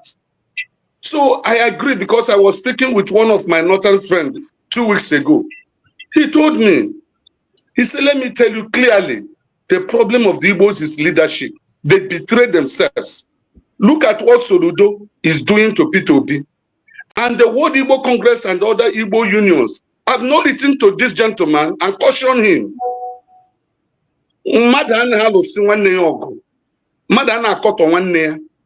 So we back home here, we are not happy with World Igbo Congress.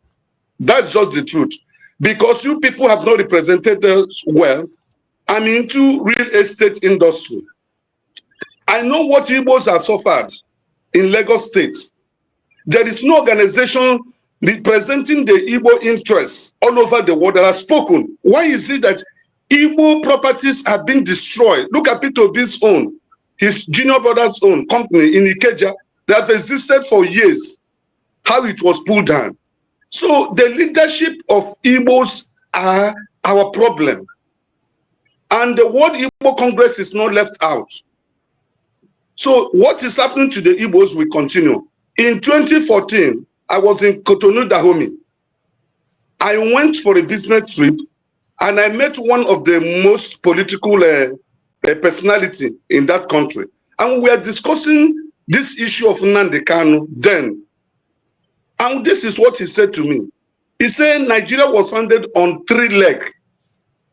The other 2 have knocked off the other one.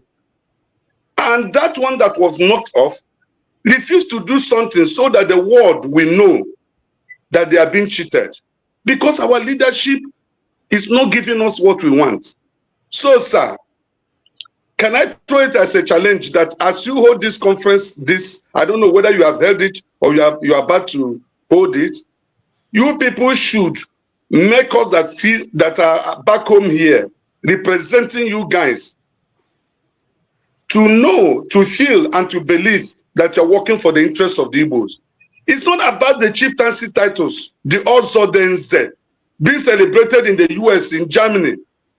We are tired of those celebrations. We want action, political action, to make the Igbos have a voice in Nigeria.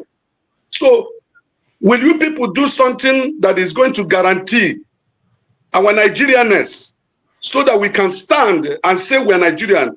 And if we are being touched, our leaders will stand up and speak. Thank you.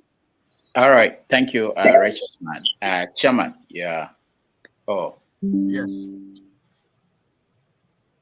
Okay, Chairman can go for it. But okay, I would like to gentlemen. Yeah. Okay. The last speaker is angry like every other person. You have the right to react to anything that is contrary to your expectation. No blames. I'm guided by the fact that a wish, is not a substitute for reality. It's action that matters, not noise. Those of you at home, while we pray for your security in all actions you take, you also need to participate in peaceful demonstrations. There is lawlessness there.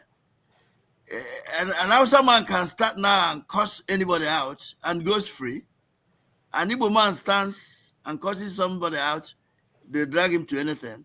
Let's take this particular reference you made to the latest release of the 2023 elections. Malam El-Rufai is the one leading that. Have you guys gotten lawyers to have him swear an affidavit to stand bold to what he is releasing? Have you changed your judiciary that will follow the truth? These are situations that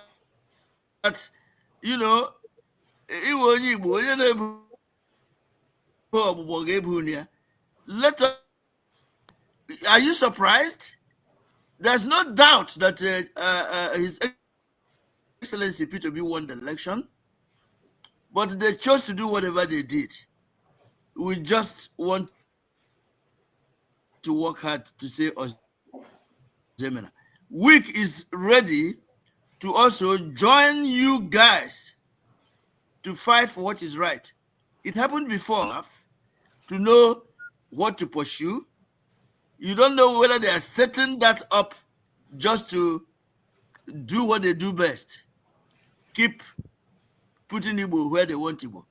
But we must be self-determined. We will do our best. WIC is not just looking the other way about it. It's part of the discussions. I wish you will even come to, you participate in our convention so that the united we stand. We will do our best to address the concerns of Ndigo within our power.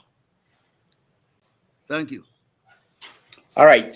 Thank you, Chairman. Vice Chair, you want to add? Yeah.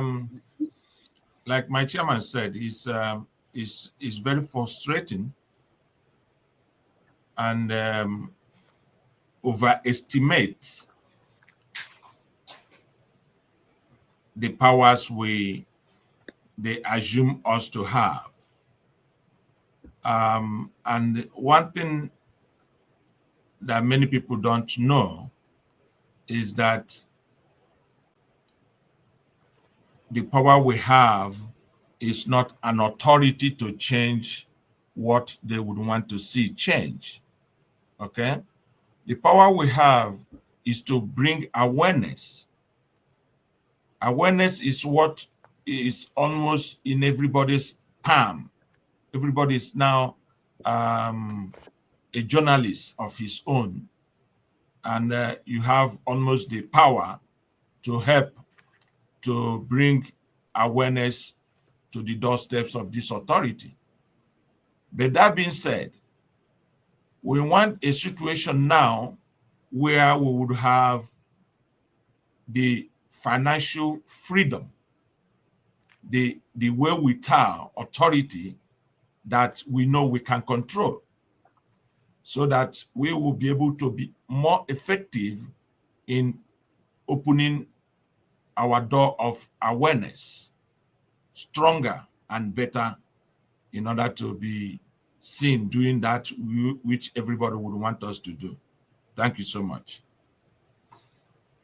Thank you, Basil. Let me bring, I think the next person is Igbo Basics to ask his question or make a comment. Igbo Basics, welcome to the show. Dr. Basil, Dr. Festus Okere, Mr. Basil. I'm Igbo Basics. Alexander Iheke, actually, is my name. As a veteran of World Igbo Congress, I haven't followed this since 1995, and I haven't seen the things that have happened. I'm very pleased that the original WIC, of course, as you referred to it, is alive and continuing to move forward. So I'm just going to do a couple of things in a few simple steps. I come from the cultural aspect of everything. Dr. Kerry, Mr. Basil, and World Igbo Congress members, you do understand what this is. When you come to a man's house and they present you Okwanzo, it means a clean heart. If you don't know, you take that away. Again, talking about culture, he will present you with kola nut, okwaji. And those are 4 kola nuts there, representing Afo, Nkwo, Eke, Orie. To you, WIC, the reps here, we do present that. And of course, onye toji, Uremaya, Wudea, and that is our self-brewed palm wine. So I haven't done that. I will just go straight into the issue of the credit union that you're talking about here.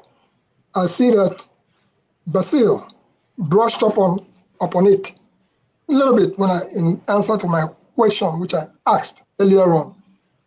And he alluded to the fact that you don't really need the statistics and stuff like that. I can understand. But let me put it this way. We do have Santander Bank. We used to have Bank America the Popular, the stuff. We have all kinds of people's bank around here. I'm sure in your neighborhood, you have banks. I go to my mechanic and I see a guy, an Akawo man who comes and he's collecting money. They continue to do that. Basic trust is what it is. Why I asked my question is this. Some time ago, we, WIC, had made a proposal for every Igbo person to just put $10 into the course of WIC. Of course, you know how that went. You as a chairman, you should know the history of World Igbo Congress to the best of your ability at the palm of your hands. So why I'm asking about the credit union that you're talking about, there are statistics. Before anybody opens any kind of business, I'm sure you have your feasibility studies. I'm sure you have your registrations. I'm even listening to this because we're in a country that if Dr. Festus Okere is the chairman of the credit union and my money goes, at least there's some kind of guarantees that I could get my money back. And that's just a part of the whole process. But just to zip it up in a way I can, weak, as I see it now, and from all the commentaries that have been put forward here, it's almost a case of the person who had breast milk and they decide to suck claws. And why do I say that? The previous week in Atlanta, the Igbos went to Igbo landing and they stood there. I saw Charles Onyemba there. I saw Dr. Nwachukwu there. I saw the rest of the old crew there. They stood there and they said there was a piece of property for $750,000, $750,000, not $7 million, $750,000. And the owner of that property, every time that Igbo comes around, he brings that property to the market, giving them an opportunity to become landlords in the place. In that place where over 500 Igbo people drowned instead of coming ashore. I'm sure you know the history of that. In this very program with Dr. Damages, I asked a question that day, and I said, can the Igbos at the end of that event that they had in Georgia at Igbo landing, can they be able to put down $750,000? And if they can't, why should we continue to talk? So in a nutshell, what some of us are expecting is that Dr. Basil, Mr. Basil, Onkwe, Dr. Festus Okero, we are not expecting you to tell us that you are going to be establishing an Igbo credit union. What we are actually expecting you to do, if you go to Boston, would be to present the papers that the bank has been approved. You should have had all that done. But if you are coming to Boston for us to knock head on how do we establish Igbo credit union, my dear brother, we should have woke up for quite some time. I'll just cap it up and then I ask my question because everything else has been presented here. When I said the case of Onyenwere, across the board, you have all Igbo organizations. You can't help it. People will break. I mean, anybody can. Chairman, you said it. Anybody can answer whatever you want to answer. World Pan-Igbo Conference, world this, world that. But you do have some that have stood the test of time. I remember that 1997 in New York, the whole of Igbo people, Alex Ekwueme, Emmanuel Iwanyanwu, Jos Okeke, In fact, name it Philip Emeagwali, Chinua Achebe, name the Igbos. We do have the records here. We have it in volumes and volumes and volumes. I'm not saying what we don't know. So with all that Igbo people have all over the world, along the line, we have our children. Now, you know about Igbo Unite. I'm sure that you know about that. Some of your children may be in Igbo Unite. And these are professionals, very serious professionals, engineers, lawyers, doctors, name it, they are there. And they are moving in their own style. And I appreciate that because they are the now generation. For us, the older generation, I'm sure Dr. Basil, Dr. Festus, as you continue to struggle with your internet, it's not your fault. Maybe next time we'll get Elon Musk, Starlink, or whatever it is, to make sure that when you show up in public representing us, that you should really be fully equipped. I'm not saying there'll be no technical glitches, but if we learn it as a lesson, that'll be very helpful. What can you say? So in my question is this: what can you say in collaboration? Because if you don't collaborate, you are not going to be able to open your bank. There may be an Igbo man that has 10 million or whatever millions that is required deposit so that the government can give you authority. Go ahead and open the bank. Are you collaborating with World Igbo? That's not the Igbo World Assembly of Dr. Nwachukwu and Ekwenze. Of course, you all know how that went out of New York '97. Are you collaborating with Igbo World Assembly? Are you collaborating with Igbo Unite? Are you collaborating with just the structure that we left with you? With the structure being Igbo USA, Igbo Union New York, Igbo this, Igbo that, across the nation. And Dr. Basil, or Dr. Festus, you tried to answer the question about roughly 2 million Igbos around the United States. Do we have the basic trust that if I call on you, it's not just money? I show up on this program because I can trust Dr. Ruro Fokonko because of integrity. Yes, I can, to some degree. I'm not saying 99.99% too, because you should always leave a room for one small thing. If Dr. Festus Okere can demonstrate to us that actually come to Boston, we'll give you the paper, we'll show you the papers, I'll deposit my money at Igbo Credit Union, as I say. And everybody, somebody who made a comment, is entitled to go to any credit union and put their money there. It's not just for Igbos. So what have you done in line with all this presentation that I've made? All right. Thank you, Igbo President. Chairman.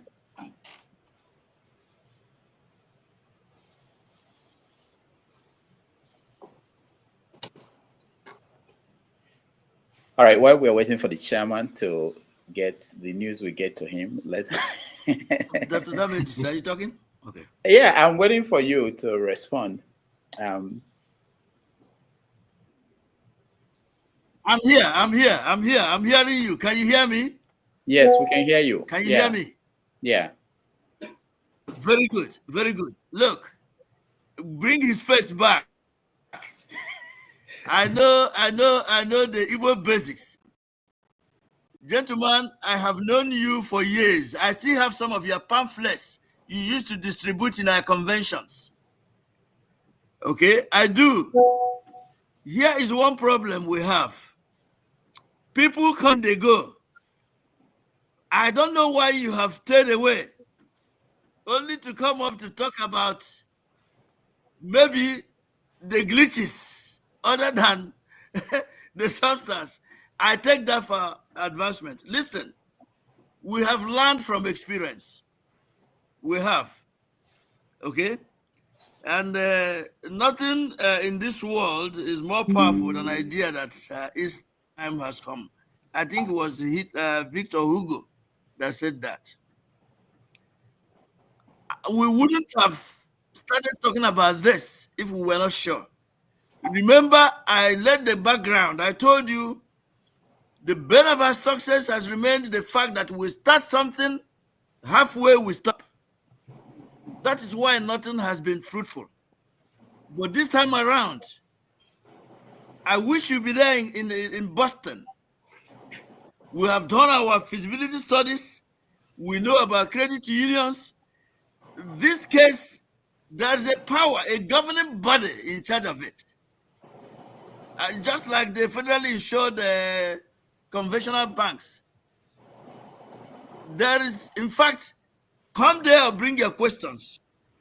I am telling you here on this particular program that this particular project will be done. It is like planting a seed that will have fruits all over the place. It's a very, very viable project. If you come in, I come in, maybe you will become one of the board members because everybody has equal vote. You come up with your reasons why this must not fail. People will hear you. Be assured. But try to come back to weak, my friend. It's not a matter of, okay, get an acquaintance here, get this person there. That is, this fragmentation has cost us a lot. Let us go back to Njikoka. Let us go back to Igwewike. You speak, I speak. We will be able to achieve what we want. So don't be despaired. Don't think that it's same old, same old. It's not. That is why we have come public to tell you about this. Talking about Igbo Unite, because you've not been coming to our conventions. In 2023, in Atlanta Convention, we had about 9 of those leaders in the house giving platform to speak. We had them. They had us. In this convention, the keynote speaker is going to talk about the Igbo youth and their economic involvement for the betterment of Igbo. So we are doing what it takes to see to the welfare of Igbos. Thank you. All right. Thank you, Chairman. Basil, you have something to add? Yeah, I think my chairman has addressed it properly. But let me say this to him. We are delighted that people like him who has good understanding of the challenges that we have gone through is still here with us. And like my chairman said, we are moving forward. We are moving forward, utilizing our past experience as our wealth to our success. And just to say that we have learned a lot, and this project is going to succeed. It's going to succeed in one particular universal understanding that it's not going to be managed by us.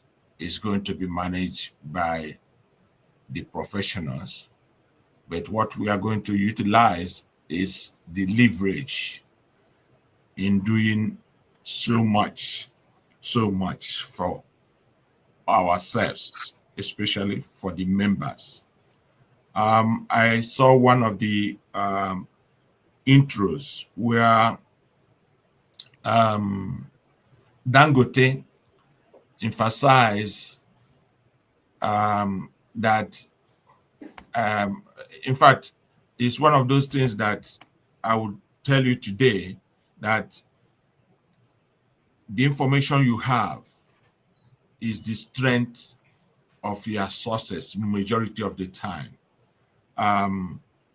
He nearly had stopped financing the petroleum factory in Nigeria because at a point he couldn't get financial backings.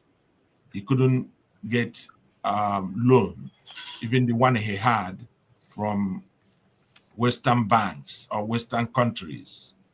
They wanted him to pay in money when he already need more money to finance the thing. We know other areas that we know how Buhari opened our votes to get that done. And at the same time, he started looking for the cost of handling it and doing it, which Nigeria couldn't meet him in the middle. And we know all that happened. But one thing I will assure you is that it is a good choice for us to look for these resources and for us to see a freedom for our people through having this kind of assets. And we are well determined that this is going to help us and help Igbo in general. Thank you so much.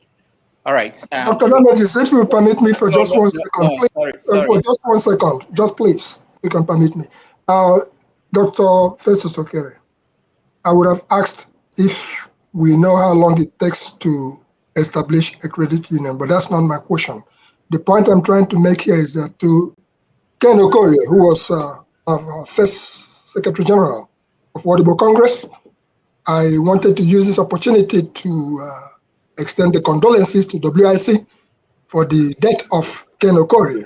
I'm sure that you are aware that Ken Okorie was late now. And I also wanted to use this opportunity to extend the condolences to Igbo Congress for the late Chief Emmanuel Uwanyamu, who has been with WIC at every point in its development.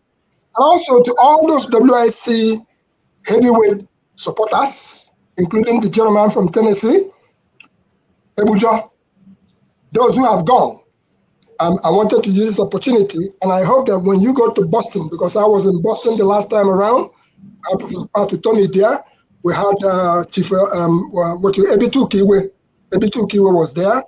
Name it, Professor Ella. We had all kinds of people there, and I hope that when you go to WIC in Boston, that you are able to take up on one of those things we used to do, which was to recognize the ones whom we have lost as Igbo, since we have not been able to establish All right. Thank you. Thank you so much. Thank you. We're going to take a break. When we come back, we are rounding up. We have less than 16 minutes. When we come back, we get Okija and KJ to weigh in and then get the final thoughts from our guests. Thank you, everybody, for joining us, and we appreciate you.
Welcome back, everybody. Thank you so much for staying with us. We are doing our concluding segment of this conversation with the chairman of the World Igbo Congress and the vice chair, Dr. Festus Okere and Mr. Basil Onkwe.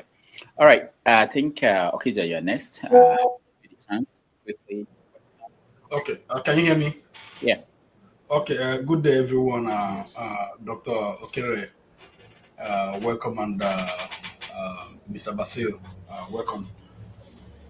First of all, Dr. Damagis, allow me to respond to Ovie. Ovie was asking a question if power, if people were, if they give power to people. Ovie, if you didn't know, Obasanjo, during the coup of coup against Murtala, Obasanjo ran away. So, if they were looking for strong men to hand over power, it wouldn't have been Obasanjo, but they had a meeting and they gave it to Obasanjo.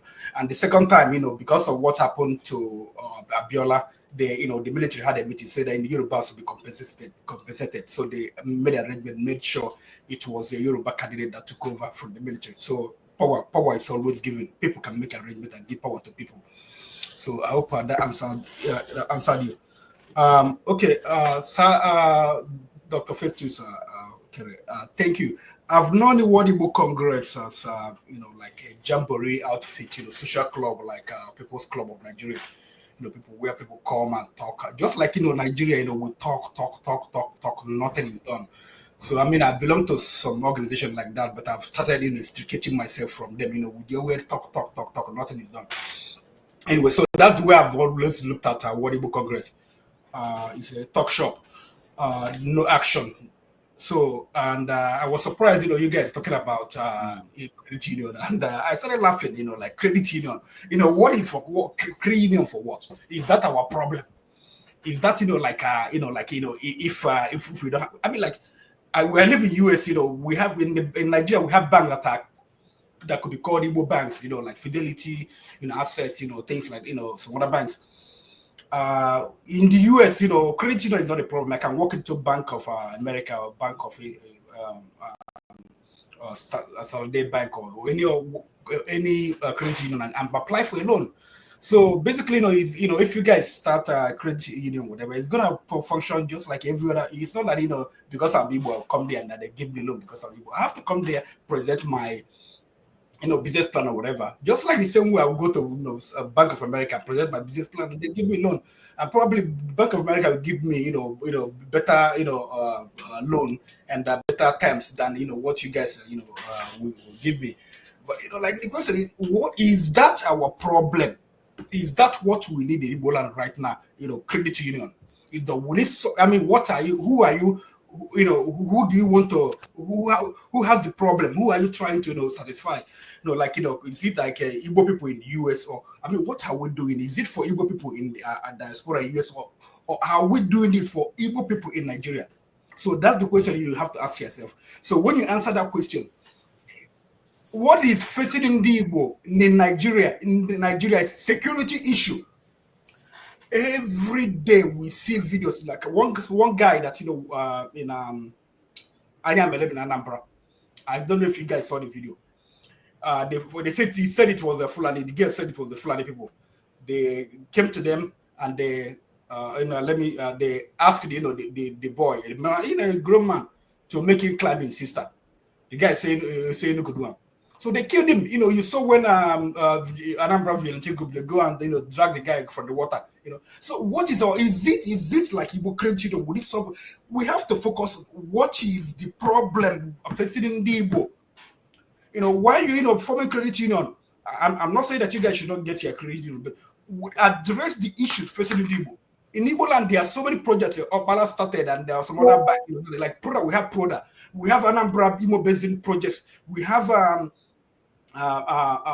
what's other? I think Proda Adapam, owned by the former Eastern Nigeria. So many other projects. We have there's a metallurgical training institute in Onitsha.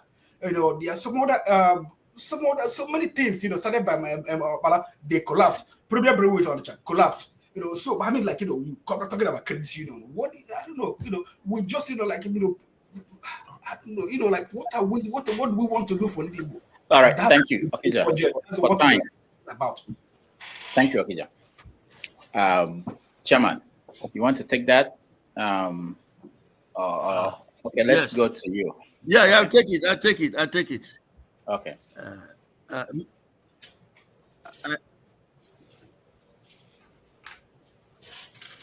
Okay, Mr. Kija. Mr. Kija, I heard you. I don't want to brand you a faith killer in terms of ideas. I can understand that you are not too familiar with the advantages of a credit union. You are telling me you can just walk into a bank now and get this and get that. That's the difference. Yes, as long as I have good credit and I have good what you know and what we know. Okay, hold on. Though. I didn't interrupt you, sir. I didn't interrupt you, sir. Just listen to me. Here in this country, a lot of times where you come from and what you want may matter. Credit union is something we need here in diaspora. One, it can be controlled, unlike those corporations you are talking about in Nigeria, where you probably don't even have any rights or powers to go and fight for them because of the leadership. But here, every member of the credit union has equal rights to decisions. You go to a bank here, conventional bank, and ask for a loan. It doesn't matter how much you have. They can decide to tell you you have to pay 30%, 40% interest. You can get it at 2-3%. That's an advantage that we know what it was than you probably know. I don't know if you live in this country or in Nigeria. There are mortgages that people are buying here. There are kinds of things they're doing that they need loan in the bank.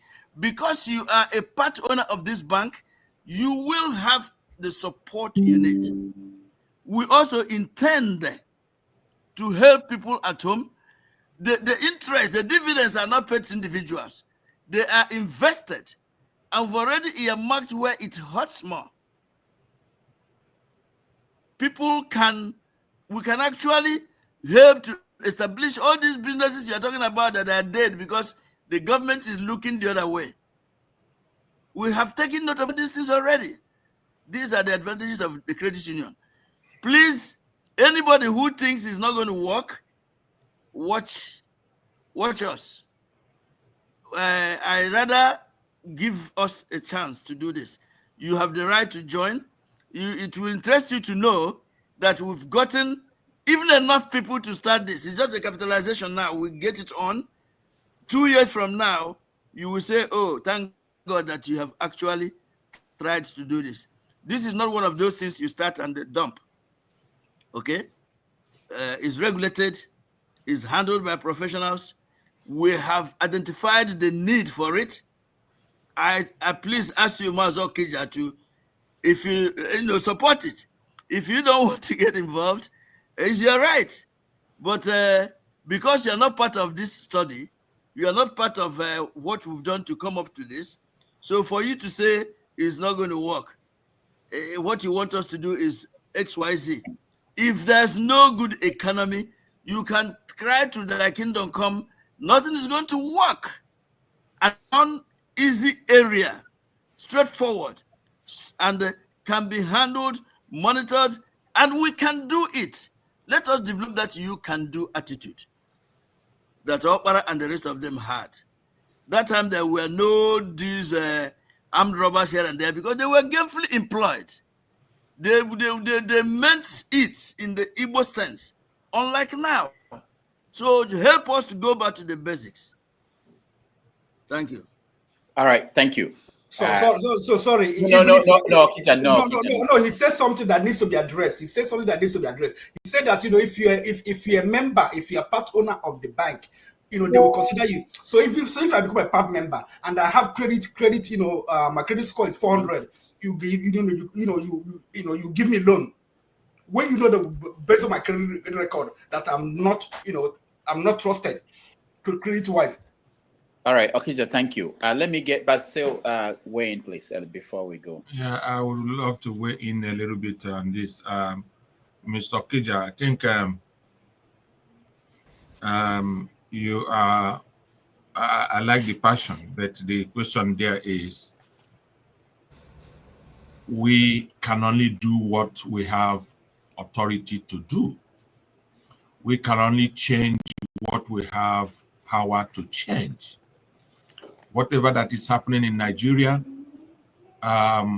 we cannot change at this moment. But if we have the wherewithal, the power, the financial backing, which we think this particular program would support us in doing, we will be able to have better chance of bringing better awareness, or awareness that would make more meaning, because all we can do at this point is be able to amplify or bring to notice some of these issues to the authority in question, that is the ones that is governing territories, governing areas in our homeland. We cannot change unless they decide to change those things. But we can give enough amplify to the awareness by having more financial backing that we would need to doing that. But I want to assure you that if you can support this program, because this would take us an inch closer to making that or seeing those changes that you wish they are there for us. Thank you so much. All right. Thank you, Basil. Let's get KJ. KJ, welcome to the show. We are out of time, really, but I know that KJ will allow us to do more, 5 minutes more. KJ is a moderator here. KJ, you have opportunity to ask a question or make a comment for our week visitors who are here. After you, then CM will be the final person. Go ahead, KJ. All right. Thank you so much, Dr. Damages. And I want to thank our esteemed guest. I've listened to you guys right from the beginning, and I really appreciate your way and the manner in which you have responded to whether the questions were hard on you or whether they were soft on you. And so I really appreciate that. It shows the kind of people we are. We are Igbos. We ask the tough questions to those who have taken positions as leaders. And my dad, late dad, used to tell me that the Igbos do not stop their children from being hard on asking questions to the elders, because those who ask hard questions are the pathfinders. So it is welcome in Igbo land. And well, I'm not going to ask you any hard question today. I'm only going to appreciate what you guys are doing. I will say that if you allow me, I will probably say that because you guys are the timber and caliber, Iroko and coconut trees of Igbo land, I will suggest that maybe because of your financial power and your well-versed connection, is it possible for us to build another city outside of the capital cities in Igbo land? Is it possible for us to have like a titi where it's just a city, commerce, and industry, developed from the beginning to the end? It's not owned by Abia, it's not owned by Imo, it's not owned by anybody. It's just a piece of land gotten from almost every corner in one location and developed into a city that we can all refer to, and it is well planned out, and it's a place where we can all go and feel like if we have enough money, we can go put industries and offices so that Igbo land can eventually begin to come together one way or another, instead of waiting for one central city like Enugu or Oka or Owerri or Umuahia or any of those other capitals in Igbo land. This way, we will all harness our expertise to that city and bring our people together. That is one. And then the second one is this possible for you guys, because you are more stronger than us, to bring those so-called leaders we have now as governors? Let it not be like what they've done to bastardize the Ohanese, which somehow sometimes doesn't even make any sense anymore.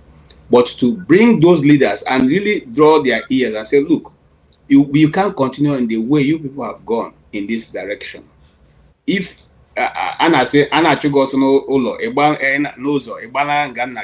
we come to our own land that you governors cannot provide development, where we're all, roadmap, and be able to, call the people together to make a headway. I don't know who is going to do that. So, but you guys have the authority. Let me not say authority now. You have the connection to be able to call those these people, to order. Rudolph governor have been misbehaving the past this year. He had left native doctors. Now he's chasing young men now up and down. And then that is not enough. Now he's now beating coppers. These are people who have lost direction, and so maybe you guys can call them to order. Thank you so much. All right. Dr. Damages, can I follow up? No, don't follow up. Quickly. Please. We are so short of time. No, hold on. Let them answer first. Let me start with you, Basil. How do you order around the governor of Anambra State, call him and send him to his room? I think that's the question that they wanted you to answer. Yes, we wish as World Igbo Congress, though we have reached out to our governors. We have reached out to our governors in so many ways to see them do things, at least protect life and properties of Igbo people. And could you believe that it is there, is a public notice, or a public sphere to see that the governors try to destroy Igbo's property in Igbo land in order to show that governors can destroy our property in Lagos. Okay? They kind of act.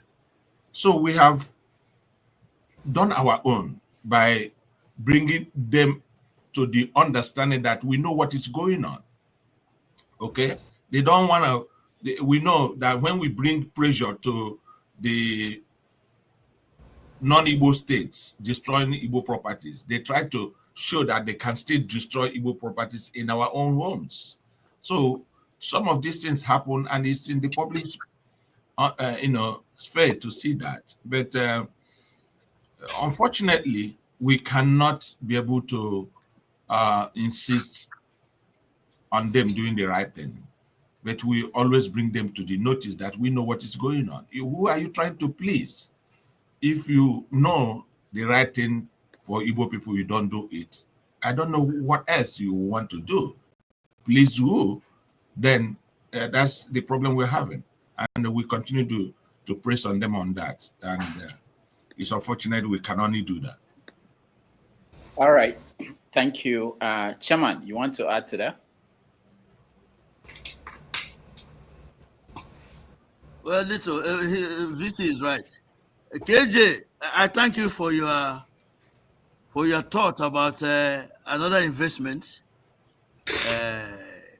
that will help us to at least employ people in the Igbo land and improve the economy.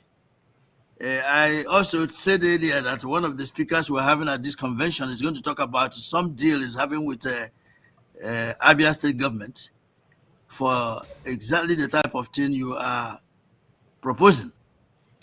But the idea of calling the governors to order, apart from the private letters we send them,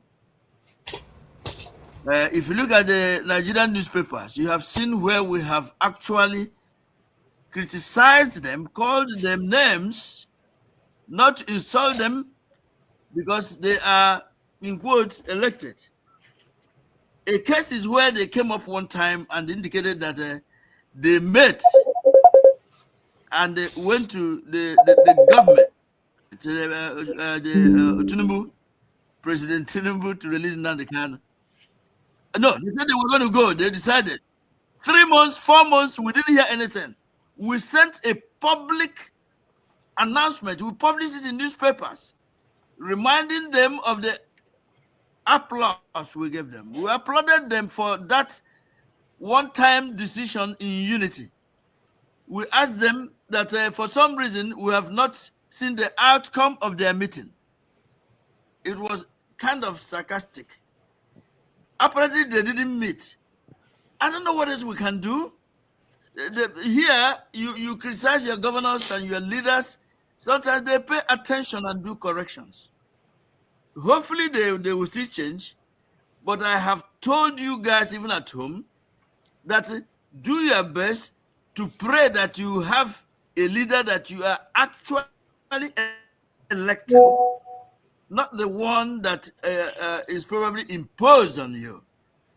So there's nothing you can do than to preach, advocate, criticize, and applaud whoever has done well. That's all we can do at this point. And hopefully we will get it better before long. All right. Thank you, Chairman. Let me remind everybody that immediately we end this program, we are going to have another stream where we will have more opportunity to discuss what happened here. Yeah, Chairman, I'm talking to the damages. Yeah. Oh boy. So after this stream, this is the next last stream that we are going to have opportunity. So if you don't have the opportunity to ask all the questions you wanted to ask and do all the analysis, you join KJ for that next stream for the analysis so you want to do. But we want to round up this so that our guests can continue with their lives. They are busy people. CM, you're next. Dr. Damages, can I say one thing, please? No, please. Thank you. We can come back to you. Go ahead, CM. Thank you. Thank you, Rudolph. Good evening, everybody. Most welcome. I appreciate the opportunity. I welcome our chairman, Dr. Kere, and the deputy, I believe, Mr. Onwukwe. Now, my understanding of World Igbo Congress, they say it's an advocacy group and not an activist group. That role of advocacy, to be honest with you, is really lacking in Igbo land. Because there is no time, I can only advise Dr. Kere, the chairman, when you go back, you replay this conversation you have with us. Take seriously the advice given by the righteous man. He spoke the mind of every Igbo man and woman in the village.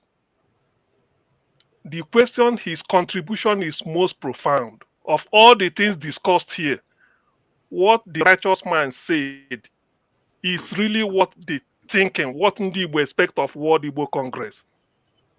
Ndi Igbo do ka ndị enweghị nne na nna, ever since Ojukwu nwụrụ, nobody speaks.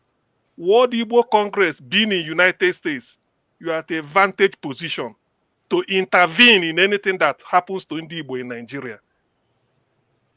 If they remove an Igbo son or an Igbo daughter from a top position in Nigeria, World Igbo Congress should make an advocacy. They should say something. If they deny Peter Obi of his mandate, World Igbo Congress can call a press conference, go to CNN, attend an interview and tell the world what happened to Peter Obi. World Igbo Congress, do you have the capacity to do it? If they demolish Igbo properties in Lagos, World Igbo Congress can go to BBC anywhere and address the issue. First, you come down to Lagos or anywhere, take the facts, take the pictures, pictorial evidence, address the world. You can do that. You have the capacity to do it beyond measure. But you people have failed us woefully. That's why you cannot succeed in persuading the governors to do what you want them to do. World Igbo Congress, you have the power more than the governors. You are highly regarded. Nnamdi Kanu said it when he addressed you people that the fact that people are in United States is like you are in United Nations for us. but we are not doing it. What Igbo Congress should be what Jewish Congress is doing for the Jews. You people are not doing it. Your primary assignment will be what happens to Igbo land. The moment you hear, even if any kepu, you send a delegation, find the facts, address the world. You don't need to banter to Nigerian government. Rather, they will be saying, if you do this thing now, World Igbo Congress. If you do this thing now, World Igbo Congress will be taking us, will take us to cleaners. The fear Nigerian government should be afraid of World Igbo Congress. That's what you people are. You have more than, is it money? Is it technocrat? What don't you people have in United States of all places, the greatest nation on earth? You people are failing us. So listen to what Righteous Man said. Tabubo, you can start today. That's what we are saying. Onye Junu Jimado, but in this case, Mado no Mado Koro. He said we are not happy. Hapụcha na akọcha ekecha na ama anyị eke na eburu na obi mana ekecha na obi eburu na enete anyị nata na enete ebe ya agwa ụlọ na ya agwa mmadụ nke bụ eziokwu. World Igbo Congress has failed ndị Igbo. If you start today to change, it will be okay. We're not asking for money. Ndị Igbo are not asking for money. To be honest with you, an average Igbo man in Nigeria, we are not asking for money. What we want is join your voice. We make a diff. Don't even come to Nigeria. All what Nigerian government will be afraid of is you tune BBC, you tune CNN, Al Jazeera. Look at World Igbo Congress. That is where when you are talking, they know. And all of us will be proud of you that we have a people to speak for us. All you need is come down and get the evidence. It may take you weeks to travel down, get the evidence, pictorial evidence, record people's voices, show it up. The Nigerian government will be afraid. If what is it called? If our voters PVC are not released, World Igbo Congress should speak for us. That is the only hope in that cage called Nigeria where they are. Without you people abroad speaking to us, they look upon us as if we don't have people. Because Ndi Igbo are the greatest people in United States, the migrants. You people should know it. So play to your advantage and don't be waiting for us to come and ask you to do no obviously here. You should take the lead in taking it upon yourself that look, Ndi Igbo happen how are they suffering? You know, anything you press release gonna appear, that is as much as you can. Because that is how Nigerian government will know that Ndi Igbo nwere mmadụ. Ojukwu is no more. Who should have been in Nigeria and be talking? But now there's no other person. So listen to what Righteous Man said. That is my own contribution, and thank you. All right. Thank you so much, CM, for ending it at this point. Let's hear reactions from the chairman and the vice and their concluding thoughts, and we'll call it a day. Remember, there's a after show where we review what happened here. KJ is ready to host that after this conversation. Chairman.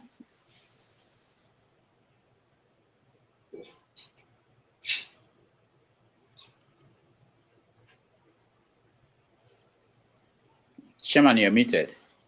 All right, let's go to Basil, unless you can. You're muted, Chairman.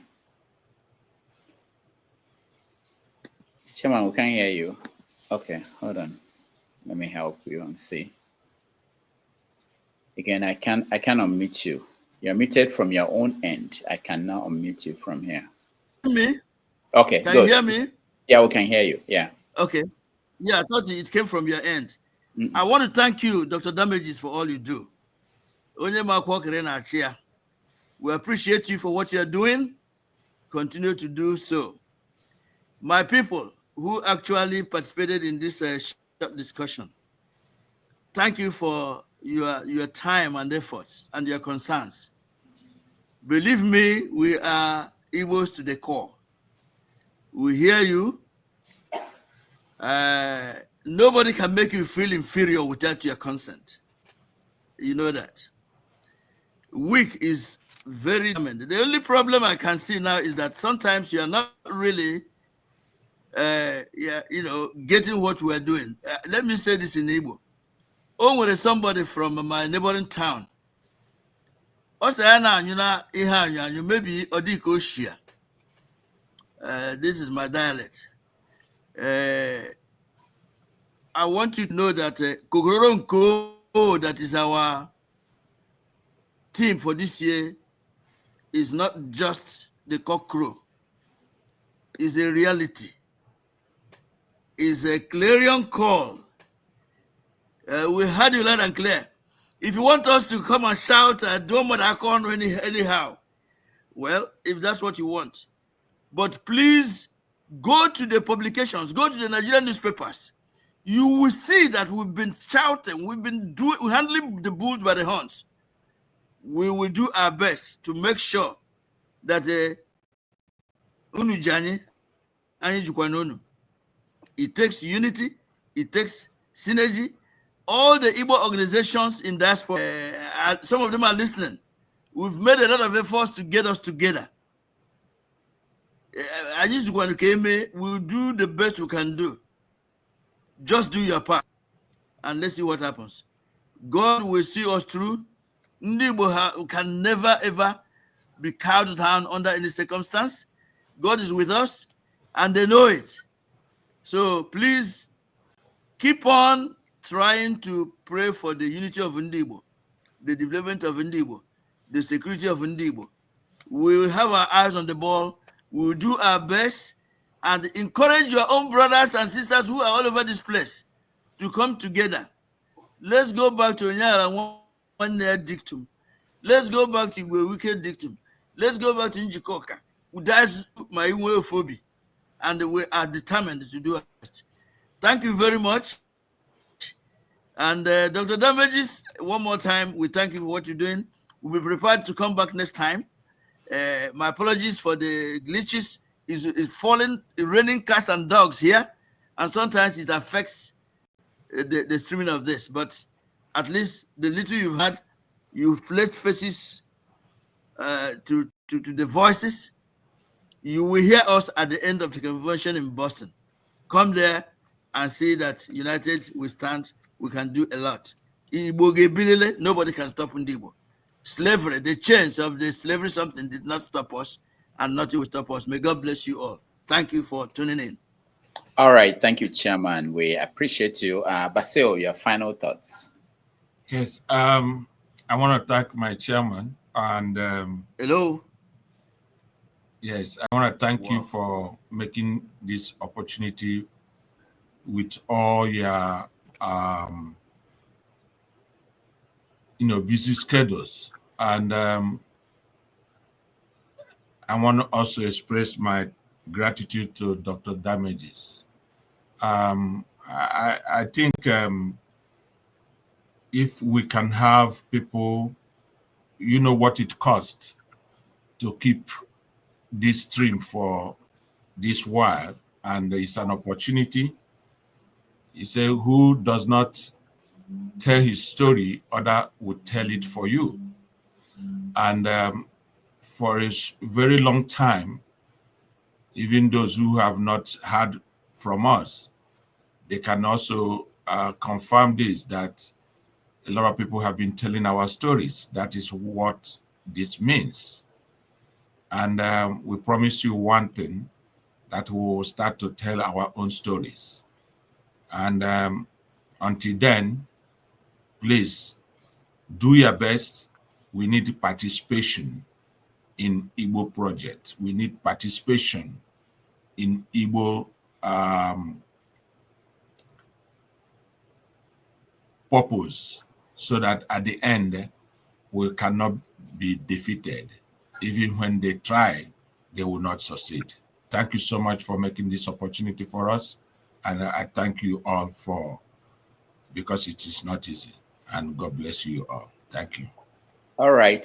Thank you, Chairman, and thank you, the Vice Chair, and everybody that tuned in today. I appreciate all of you. Those on the comment section, I read all your comments. Those in the studio, I know there were people who had more questions, people who wanted to come in, they couldn't come in.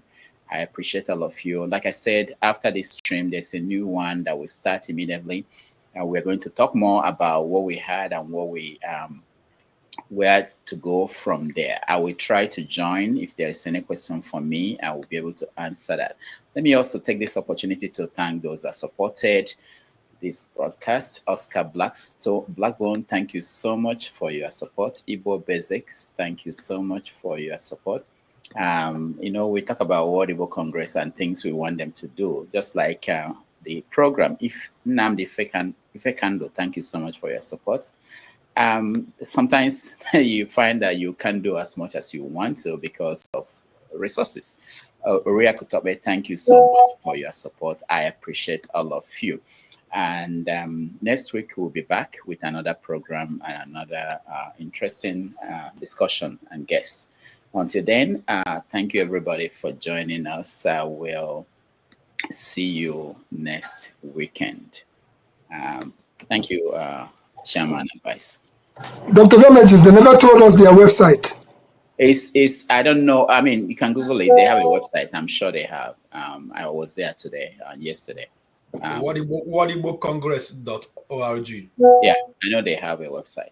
All right, so let's see at the other end. Thank you, everybody. Thank you, Chairman. Thank you, Vice. And thank you, CM. Thank you, Okija. Thank you, Righteous Man. Thank you, Igbo Basic. Thank you, everybody that came in. I'll see you guys. Bye.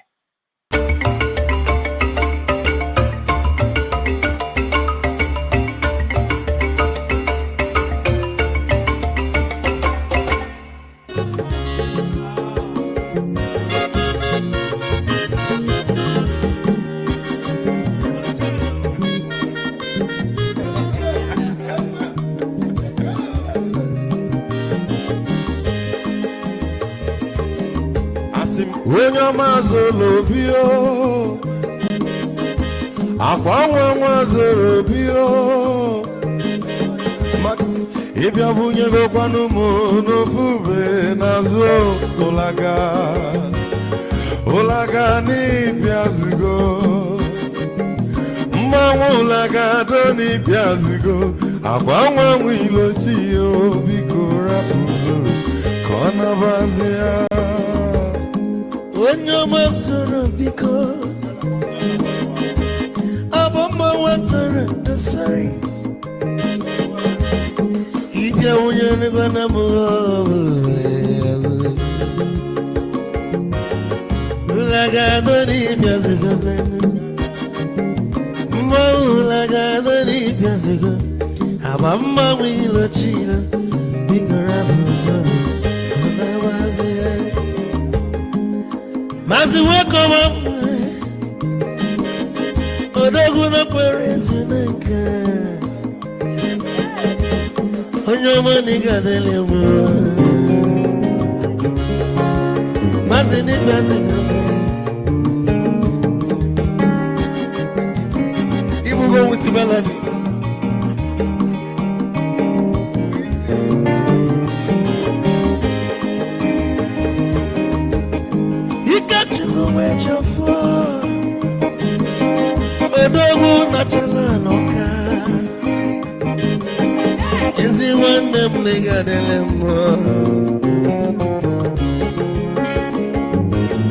Olagadoni Pesigo,